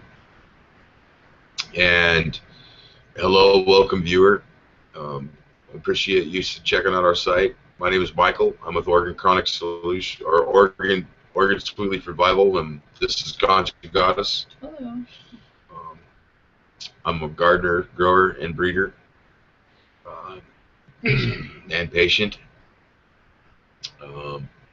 with medical cannabis. If you haven't already subscribed to us, I hope you will. Yeah, check us out, man. We're going to try to make this show a little better quality. But, you got to get a new camera. You know, I got a brand new computer, and this is what I got for a camera. So, megapixel. Anyways, yeah. As I was saying, in 10 years, man, it's going to go to a point where folks aren't going to see cannabis the same way. Once we go legal all the way across, we got 24 states, okay, once we go legal across the board, you know, they're going to have to meet the demand. People are going to have to meet the demand. There's going to be supply and demand. We already know this. Colorado's met that challenge.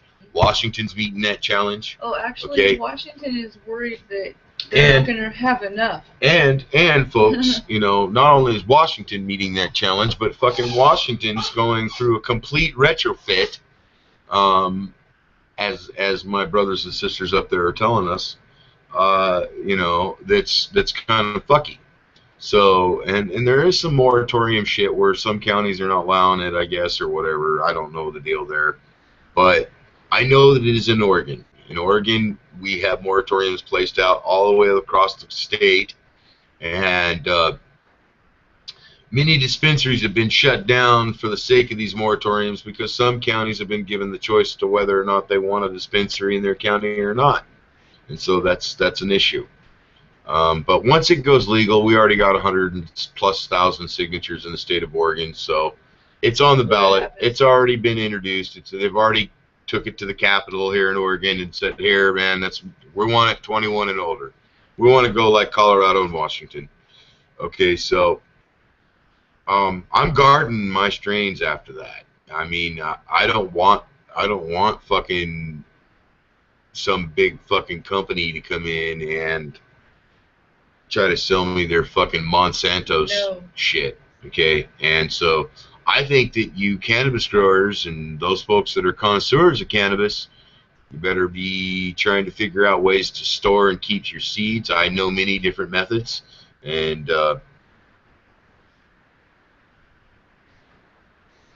we can definitely discuss it.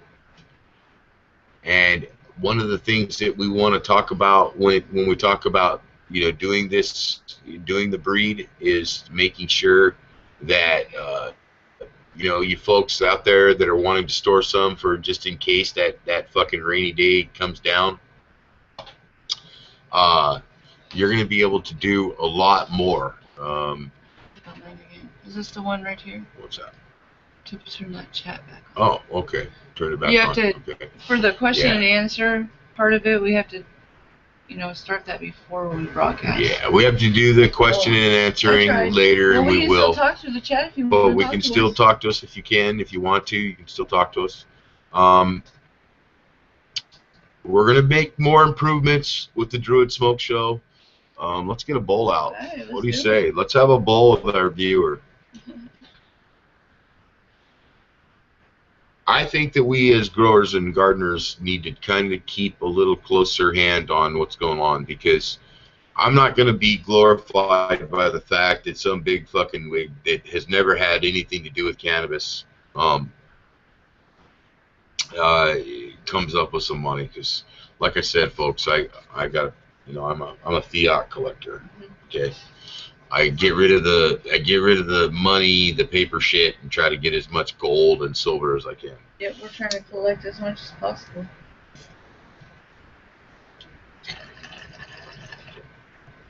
But you never know. When the end of days will happen. That's what I think, and I really believe that in 10 years, man, it's going to be so stereotypically monetized that your cannabis is going to be flavorless, it's going to be fucky, and you're not going to like it. Because tobacco's that way. I mean, really, honestly, I think it is, because everybody has their brand, but they stick to the same shit, and it fucking kills them. And I don't know that I want big companies manufacturing my cannabis and rolling it up for me. Okay, no. I will go to the small-time producers if I want candy. If I want to get a different strain or smoke on something different or taste something different in my pipe, I'm going to go somewhere else with it. But I'm not going to go to no big box bullshit. Okay, as a patient and as a gardener, I don't have any interest in it. I don't even, as a smoker, I don't go mainstream with brand. I buy an off-brand that doesn't have anything to do with the mainstream. Just because I know Monsanto's and their little fucking evil sheen. You guys need to check it out. Gals need to check it out. Anybody out there, my brothers and sisters out there that are going to be watching this, please, for the sake of your loved ones and everybody that means anything to you, man, you need to check it out, okay? Monsanto's is a demon who is making the term GMO, everybody knows the GMO term, right? Genetically modified organism, all right? Now, the terminology behind that meaning, my gardening experience, meaning that a genetically modified organism is, okay, it can simulate anything. It can look like a fucking potato. It can look like a tomato. It can look like an apple, a pear, a peach, and it can look like a cannabis plant. See, cannabis can be GMO'd. Oh yeah. And so, nobody's going to be paying attention to that because all the hype about it being legal. And yay, I'm glad that's happening. I got some purple Kush here. Yeah. And so we'll be smoking some here with you, viewer. Yeah, man, nobody's paying attention to that, and I don't think Monsanto's is just going to step out. They never really do anything in the light anyways. It's usually in the dark that they lay their eggs. That and a few other. Yeah, and a few other people. With this in mind, as I go out with my strains, my garden, all my strains are mine. Okay, they're not anybody else's. I made them. I bred them. Mother and daddy, I made them. They're mine. And sometimes I introduce a new strain into my garden. And with these new strains, the only reason I introduced these new strains in my garden is because I know for a fact that they're guarded, they're protected. I like the exotics, okay, like blackberry. Okay, blackberry is turning out to be a very beautiful plant. We're going to do a garden update tomorrow on our channel, so we'll be showing you what our blackberry looks like. Phenomenal indica. Wow, man. Whoa, whoa, whoa. I've been growing for a long time. I'm a third generation grower. I can tell you right now, man, hands down, best looking indica I've seen so far. I've got the Oregon Goo. That's a new one in the garden. Oregon Goo is turning out to be another phenomenal strain. I think that the whole terminology behind the Goo is that it's a high sugar developer. She can burn out really hot, and so she's a heavy yielder in the high sugar factor. So when you're looking at extracts and you're looking at getting into oils, that's probably a strain you're probably going to want to investigate, because they call it the Goo, and Oregon Goo. And so one of the others that we're looking at in our garden that's not relatively new to us is the ATF. We've had ATF in our garden before, and we've liked it and loved it, and have had it, and it's been proven successful to us. And we plan on keeping it and introducing it back into its original strain format somewhere down the road. I think that I want to do a Matanuska Thunderfuck and an ATF, which is supposed to be Alaskan Thunderfuck. When everybody goes, what does ATF mean? It means Alaskan Thunderfuck. But see, I have the original Matanuska Thunderfuck, which is the old school strain that all these new kids wanted to call ATF. And so Matanuska actually doesn't look anything like the Alaskan Thunderfuck does. Two different types of plant. I've got both of them in my garden right now, so I can tell you they're two different types of plant.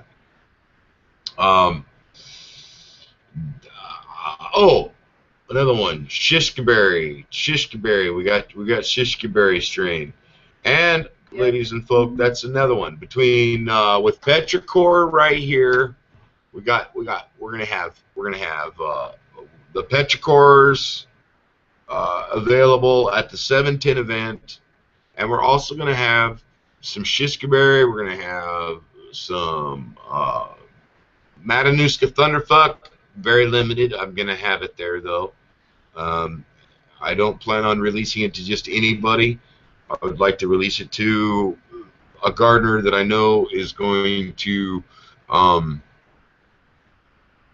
understand just how important this strain is, and how important it might be to keep it in their garden. Yeah, man, it's going to be a good time with our garden. This year, I think we're going to have a really good year. I think so too. I really do. I honestly believe. And what's your perspective on it? Oh, all the plants are freaking beautiful. And it's supposed to be getting warmer, and they're already smelling so yummy, and I think we're just going to have a really good harvest this year. So there it is, folks, from Ganja Goddess. Yeah, man, it's going to be a good year. I believe we've got some wonderful strains that I'm going to be doing some experimenting with. I am the mad scientist when it comes to my cannabis. I love to play with the strains and come out with some phenomenal things for you guys and gals out there. That's my whole goal.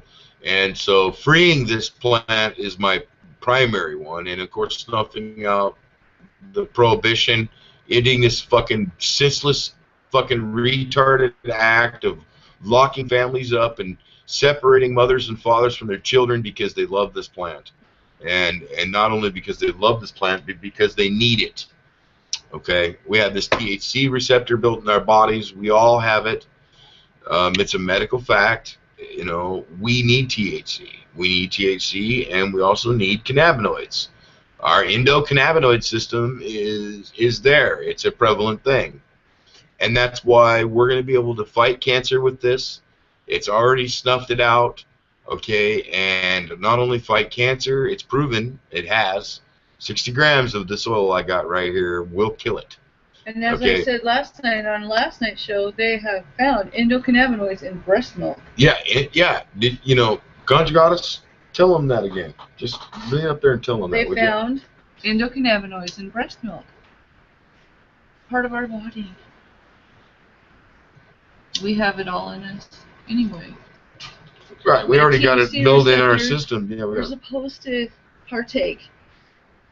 Either smoking or eating every day. Keeps us healthy. Need to do it. And that's why we want you to have plants, man. If you're fucking looking at some new strains or you want to try to grow, that's the whole thing about our organization here at Oregon Sweet Leaf Revival. I want to teach you how to grow for free, man. Yeah. If I can, that's why I'm considered, I call this the Druid Smoke Show, is because I want this episode to be, all about, showing you what it is, and we can go do it, break it down. I mean, if I've got to. I mean, I have no problem going to your location and showing you exactly from fucking step to step, seed to finish. Hell, I'll even bring the seeds. Okay. So, like I told you, our plan, like I told you on the last show, we want to do a seed off. And I really think America needs to do it. We need to have a seed off. Some of us breeders, I'm one of them that's going to do it. I know one of them. I want to participate in it. I know Conjugatus will want to play with it too. Yeah.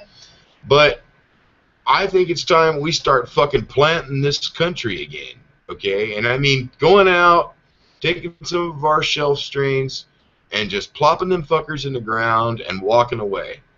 Don't even look back, and just let them grow wild. Let it grow wild everywhere, man. Let this plant grow wild all over America again. Let it grow in the ditches and the riverbanks and along the fields. This is going to be good for animals, man. I mean, imagine how healthy our fucking game will be. I mean, dude, rabbits are fed on a cannabis, man. I'd love to eat one. I mean, deer, whatever, because deer, in California, they eat the fuck out of the weed down there. So I can only imagine how good one of those game deer tastes, after they've ate an entire season of cannabis. Okay? One tasty piece of meat. Okay? And I'm telling you folks, man, let's plant this shit. Let's overgrow the motherfucker. Yeah. Because, hey, we're here, we're in their face already, and we're 24 states in the run, man. Almost fucking all the way across the nation now.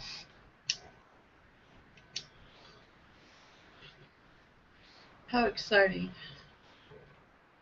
It's going to be great times, man. It's going to be good times, and I think that everybody can agree with that. But one thing we got to do, man, is we got to keep big box and commercialization out of it. We got to let the big box companies know, fuck you, no, we're going to control it.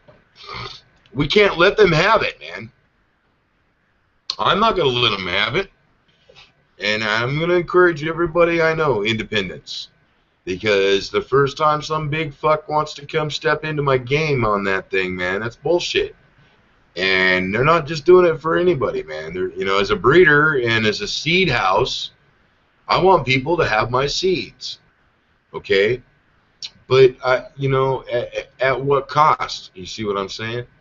And that's why I don't overmark my things or put my prices up there, I never once asked for it back, okay?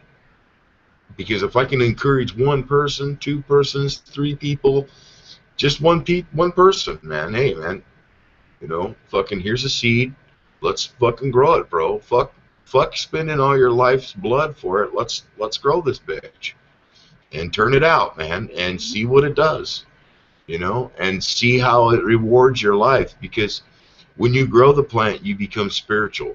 You forget all the shit you were taught, and you realize, oh my God, man, this plant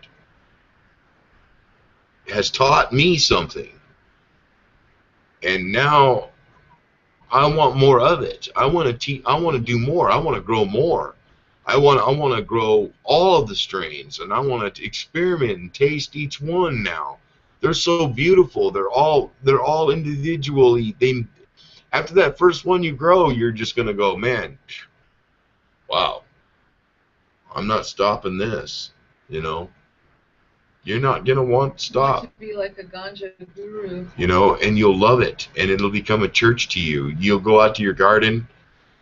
You stand there, man, when all the whole fucking world's up your ass, and you know you can stand in your garden, and it's like a cleansing. You're looking at things you helped, you created, you know, and you touch them and you smell them and you watch them develop from a young seed to a great big, you know, 10-foot plant, you know, and watch it flower and bloom and turn into glistening crystals, and you know, enjoy the smell and the scent and the fragrance, and you know, just enjoy the plant for its beauty and what it's giving you, what it's going to return to you. Because it's not just giving you cannabis to smoke, man, and it's not giving you oil to blast, medicine for your soul. It's giving you everything. It gave you everything from the day I gave you the seed, bro. See, and I give you the seed, and then there it is, man. You know, it's going to give you everything. That one seed could give you a lot, man. Because it doesn't start, you know, it just keeps going. You know, 1 seed, 2 seed, 3 seed, 4. Pretty soon you're fucking, you know, you've got thousands of them. And each one of those seeds you know by name. You know their mother. You know their father. You know how much they mean to you. You remember the experience of each of the harvests. You remember how you lovingly grew them. You remember everything about that plant, man. And it's like it's recorded in your subconscious part, because the next season, it's not a matter of whether you're thinking about growing. It's your fucking subconscious is already saying, fuck, I got to get up. I got to get my fucking amendments. I got to fucking get my dirt. I got to, you know, I got to get all this shit together. You know, and pretty soon, man, you know, you're not even, fuck, man, you're looking for the calendar and watching the weather and checking the shit and making sure everything's right, you know. And so that's what it's about, man. And I believe that as we're freeing this plant across the country, and ignorance is still there, but us independent growers and strain house breeders and seed developers and genetic developers of the cannabis plant, we need to be careful. I don't care who you are, man. If you're growing this plant and playing around with its genetics and developing other strains, that's all good.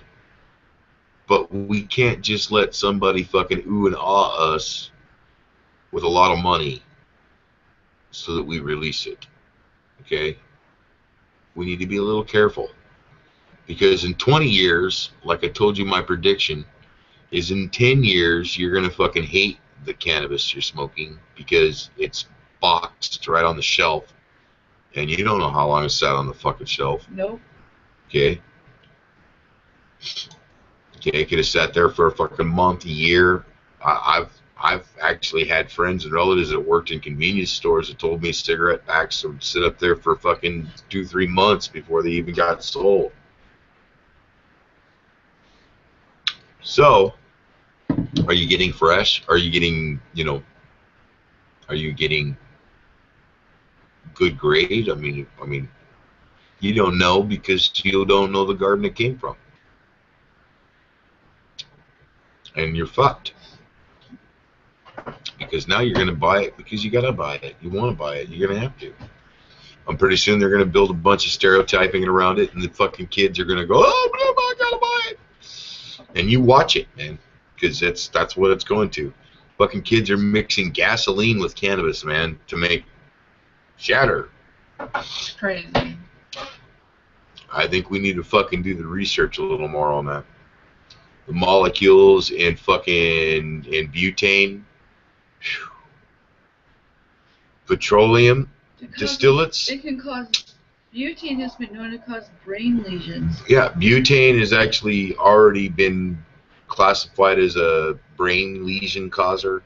So you're talking brain lesions. It's already caused brain lesions on people because they don't properly extract their Butane. There's a purge. Cannabis. There's always this purge phase, they say, with butane to extract cannabis, but you're talking about a petroleum-based product. A purge, really? You're purging petroleum-based products through a cannabinoid, through a plant matter that's got fucking millions of cells in each little leaf and every little hair and stamen that you're crushing up into flour to fucking blast. You're telling me that petroleum distillate is not going to go through that bruised matter as well?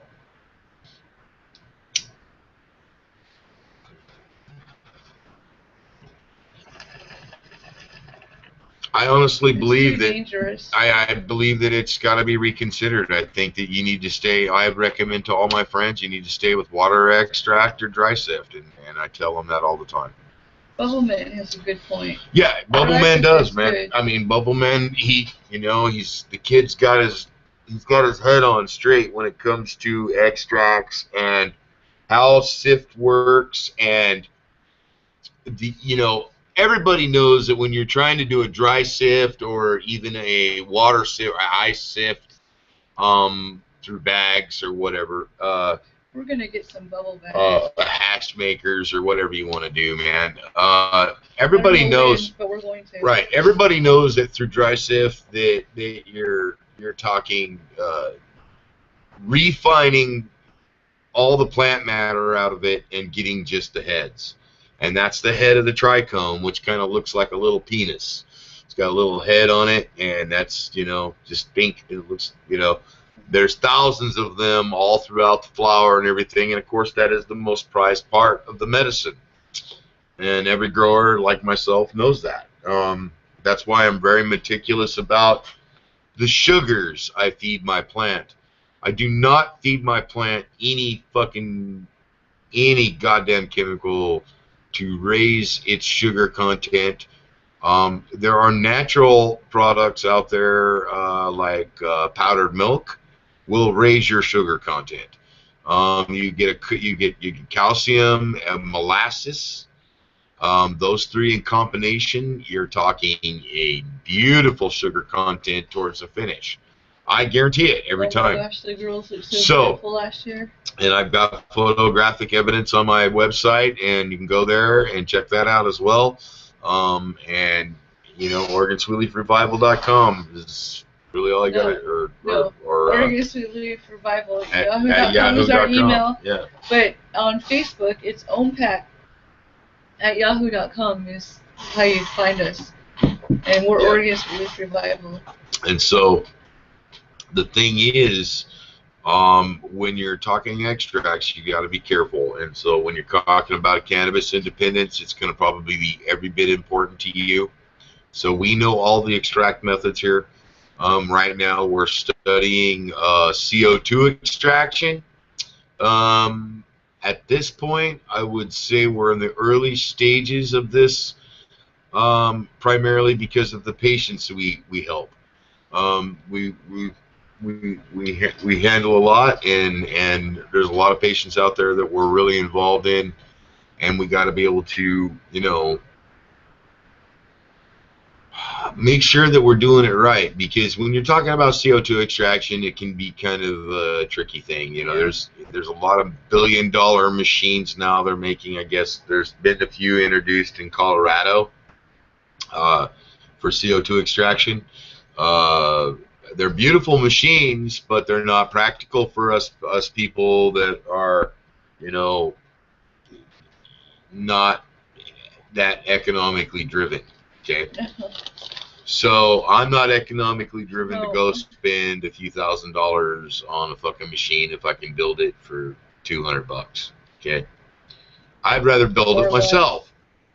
So, and if I can find a way or a do-it-yourself way to do it to economically make it happen and make it an efficient machine, then I'm going to turn the plans free of charge to anybody that wants them. You know, because I want everybody to, you know that there is no reason for us to put monetary value on something that is going to change the world. We'll make money later, okay? Right. But we do need to protect what we got. And I think that we're getting loose with it. I think too many people are letting too many things go. And I think that it's going to really affect our finishing end. Yeah, we're making some really nice strains, some really fucking phenomenal ones. I guess there was a university somewhere back south that said they come out with a strain that was like fucking, what was it? THC percentage was? It was like in the high. Oh, it said like 30%. 30-some%. And but nobody's ever come forward and told anyone about what strain no. it is. Nobody's ever come forward and said what strain it was. They didn't even prove the testing stats on whether it was 30% THC or not. That's just what they said. So, a lot of talk, but no fucking walk. Anyways, with our strains, though, primarily when you're talking strains, I'm not just going to let that shit loose like that. As I see it, we've got a lot of footwork still to do, like I said, before everybody starts getting loose with it. Because when you're talking about breeding certain strains that are fucking dead and gone, that everybody wishes they had in their garden, okay, I've got to protect those things. And I feel a duty to it because some of those seeds come from very special people that aren't with us anymore. Okay, and so, as I told you, free the plant. Okay. A lot of people just they live on his coattail, and they forgot who he was and what he went through. You know, it's just like with Stormy Ray right now, and that was his sidekick for a bit. The Stormy Ray right now over there in Eastern Oregon, she's having a difficulty with caregivers and whatnot, and you know she's struggling with this disease, a very crippling one at that, and it's very tough. It is very sad. She requires multiple caregivers. She's such a good person. So, and she's a grandmother of cannabis in our fucking state, man. You know. She sat with right next to Jack Hare. Jack Hare. Is that how you say his name? Is Hare. Hare. I hear people call it rhymes with tear. Right. Jack I hear Hare. people say Herrera. No. Yeah, a Hare.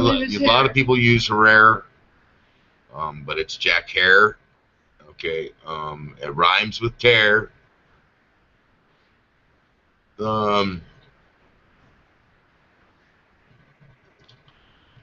We can't forget that shit, man. Okay? Here's somebody we can never forget. Okay? The God of Pot. Okay? This guy right here, man. Jack Hare. We need to resurrect shrines. We need to resurrect his grace and beauty on this fucking planet. And, you know, a lot of people go, yeah, blah, blah, blah, blah. You don't know what you're fucking talking about, man. Okay? Jack Hare is the reason we're here today. Him and Captain Jack and Eddie Lepp and many, many, many other brothers and sisters who have paid with blood. So you lucky little kids that get to go buy your dabs in your little recreational places, you should be thanking those folks. And I don't see any of that homage. I see me, me, me, me, me, me. Look at me, me, me, me, and that's fucky. That's fucky. Because Jack Hare and Eddie Lepp and many others, they did not fucking ask for the shit that was handed to them. And folks, these people were peace-loving people who love the cannabis plant every fucking bit as much as you and me.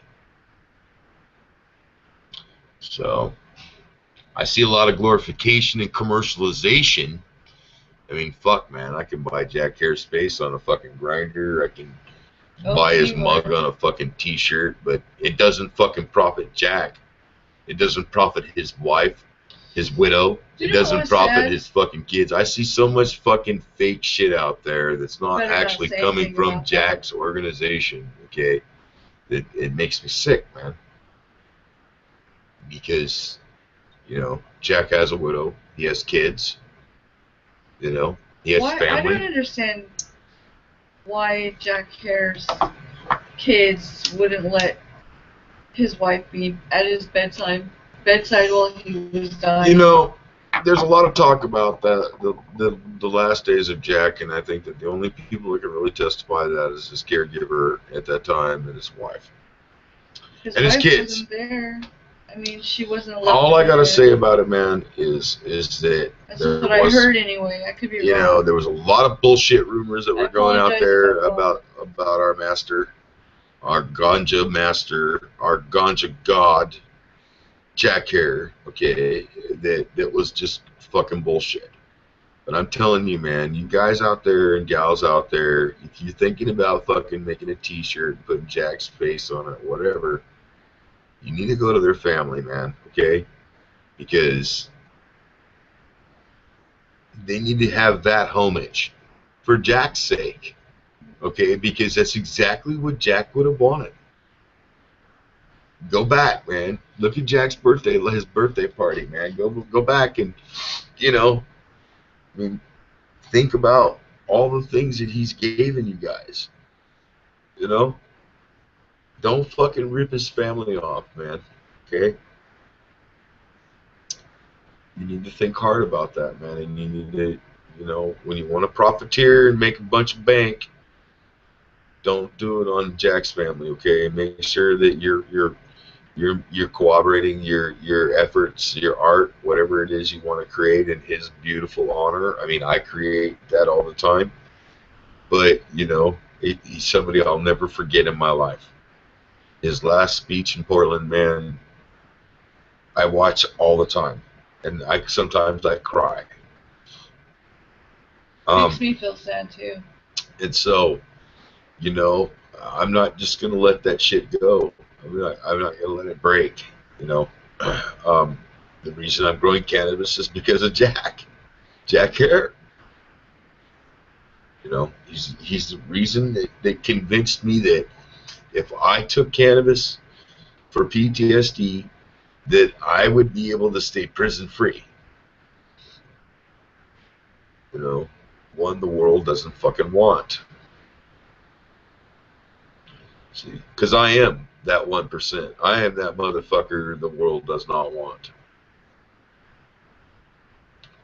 So, we have to do more in that effort. We need to fucking get Eddie out, man. We need to fucking dudes. We need to fucking let these people go. We need to fight for those people that are locked up right now, and that's what Oregon Relief Revival's doing. At this point, we're taking a donation up. We're going to put it down there at the table at 710. We're going to do it for all of these people's defense. Okay? Now, there's a lot of people out there that are not getting that kind of backing and that kind of help in our state right now. Okay? They need that support and that help, man. And I think that's where we need to commercialize our support. Fuck commercialization. Let's put all our effort and energy and our money and our gold or whatever the fuck we got into getting our brothers and sisters out of prison, out of jails. Because cannabis is going to set them free, man.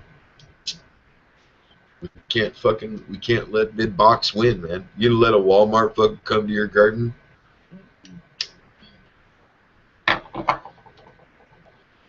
Did you know that China has now been approved to sell chickens in the United States?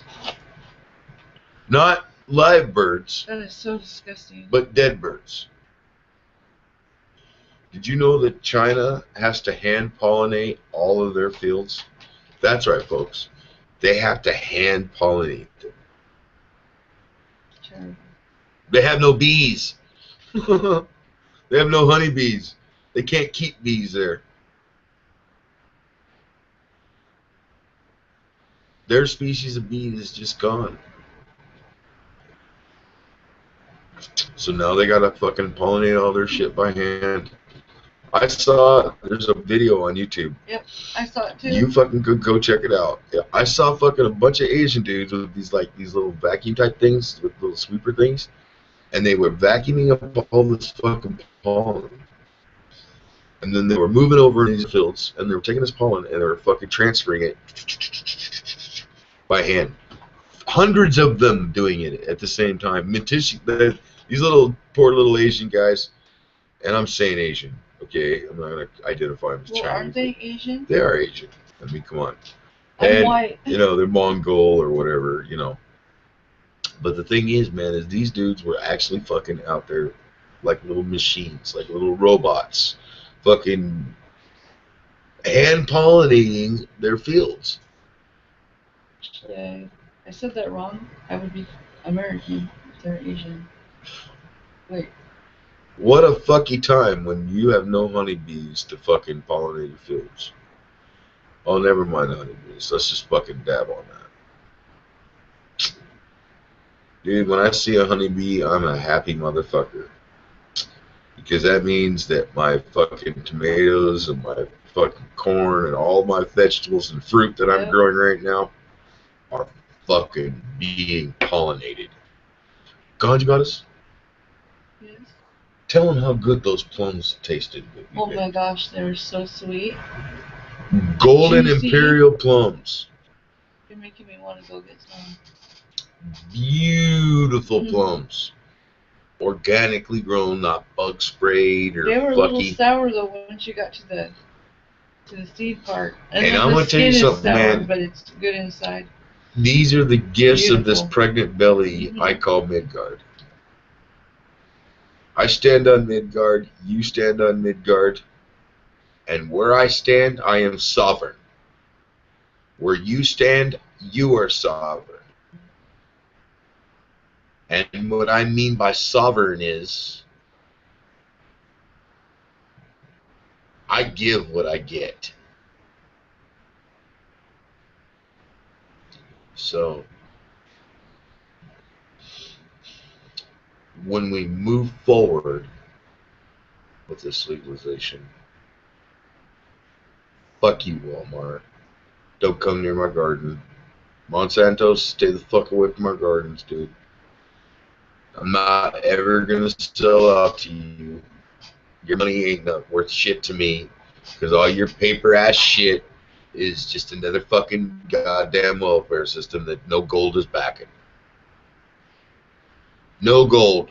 None of this fucking gold right here. No gold is backing. I got gold, you got paper and digital numbers and fucking chemicals and plants that are killing little children. Oh, by the way, Monsanto's, I got one for you. Since I'm on this Monsanto's trip.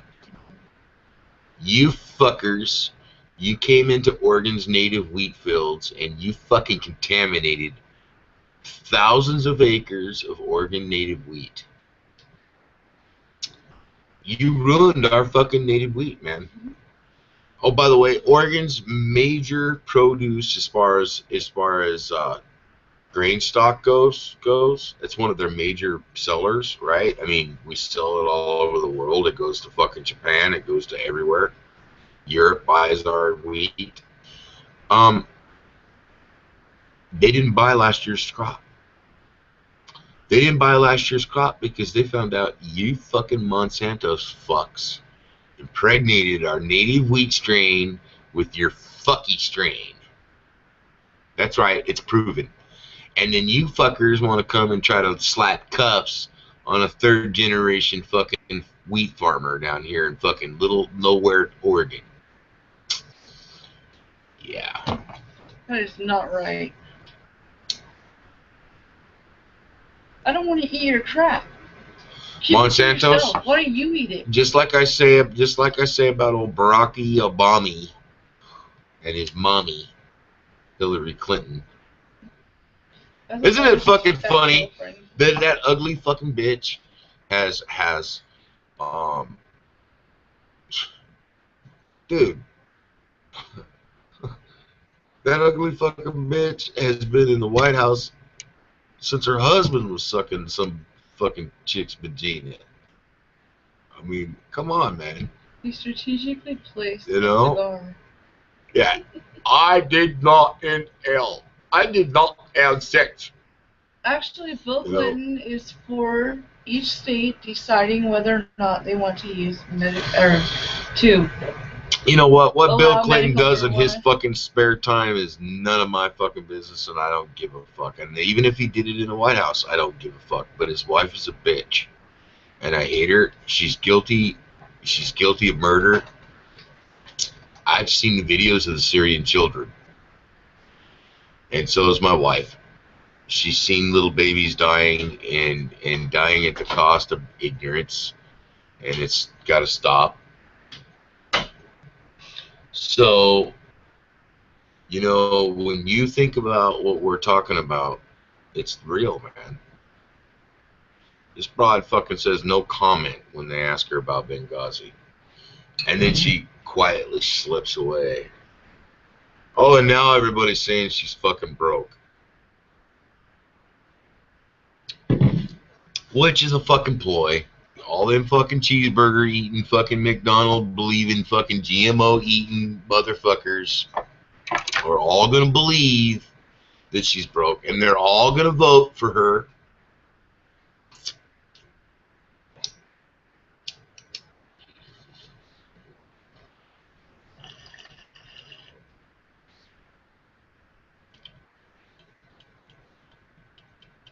They're all gonna vote for her. We all bundle, don't we? Oh, fucking Hillary Clinton. What a fucking shame, man. Why must we fucking vote that fucking broad in, man? That's fucking stupid. I'm not voting. I'm voting for nobody because nobody gives a shit. And I mean it, man. Fuck that, man. What's the point of voting for a fucking candidate? You're not gonna get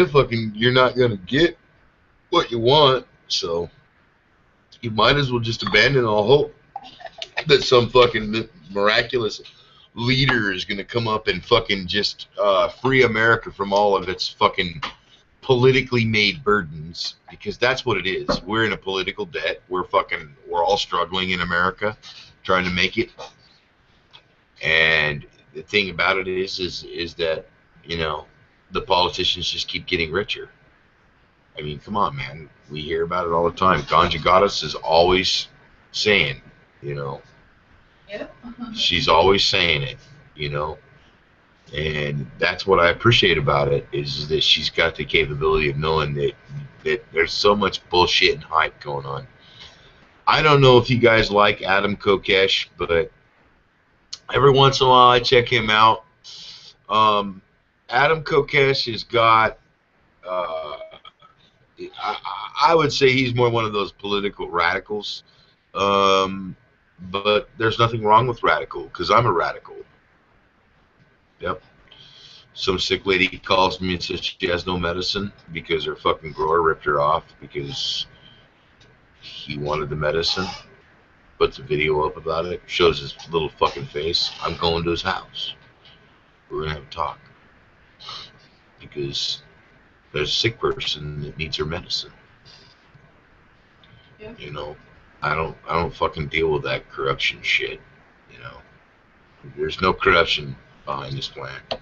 You put money behind this motherfucker and try to fucking rip some little sick old lady off. That's not right. I don't give a fuck. I'm fearless. I don't give a shit. I will do anything for that sick old lady, man. You know, I'll get her medicine back. And not only will I get her medicine back, I'll make sure she's got her medicine all the time from that point on. Until she recovers.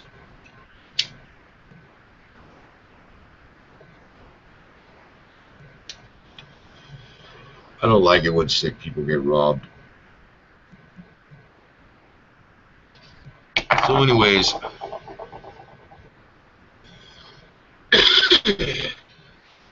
yeah, vote for nobody.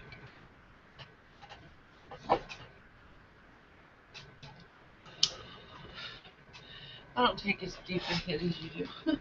I can't get a lot of milk. Yeah, we're going to be going a long ways with this, but I think that all of the smart ones are going to hold back. I am. I just don't see. Come on, man. That's how tobacco's treated. That's how alcohol's treated. One size fits all. You know how many fucking alcohol, how many beers are GMO? Every bit of it's being GMO. GMO grains, GMO fucking malts, barleys. Do your math. Why don't you type up what beer is not GMO besides the micro crafts, the small little craft beers?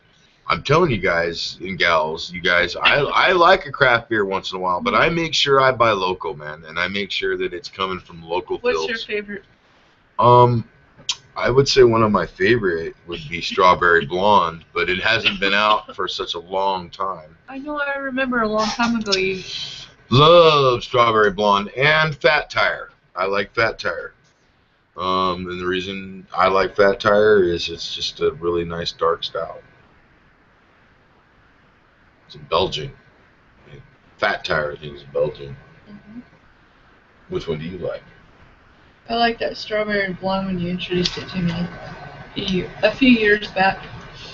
It's a nice, pretty tasty, hinty, flavory beer, and I really loved it.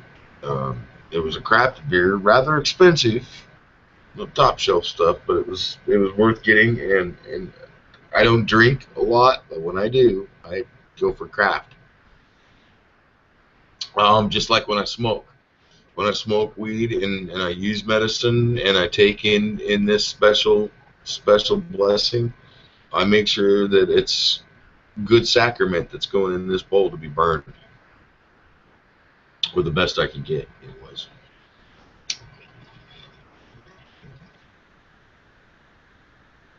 The best I can grow, the best I can produce.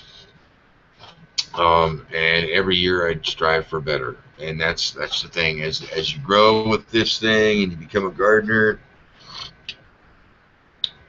you're going to find out the same thing. And that's what I encourage everybody out there. So, as I close this tonight,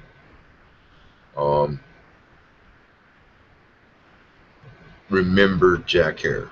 Yes. Remember Eddie Lepp. And anybody you possibly know who's being prosecuted, used, and otherwise abused for the love of this planet. On a broader note, I'm looking forward to partying with some of you guys down there at 710. I'm sure Ganja Goddess is. Oh, yeah, it's going to be great fun. And I heard that Ziggy Marley is coming to town.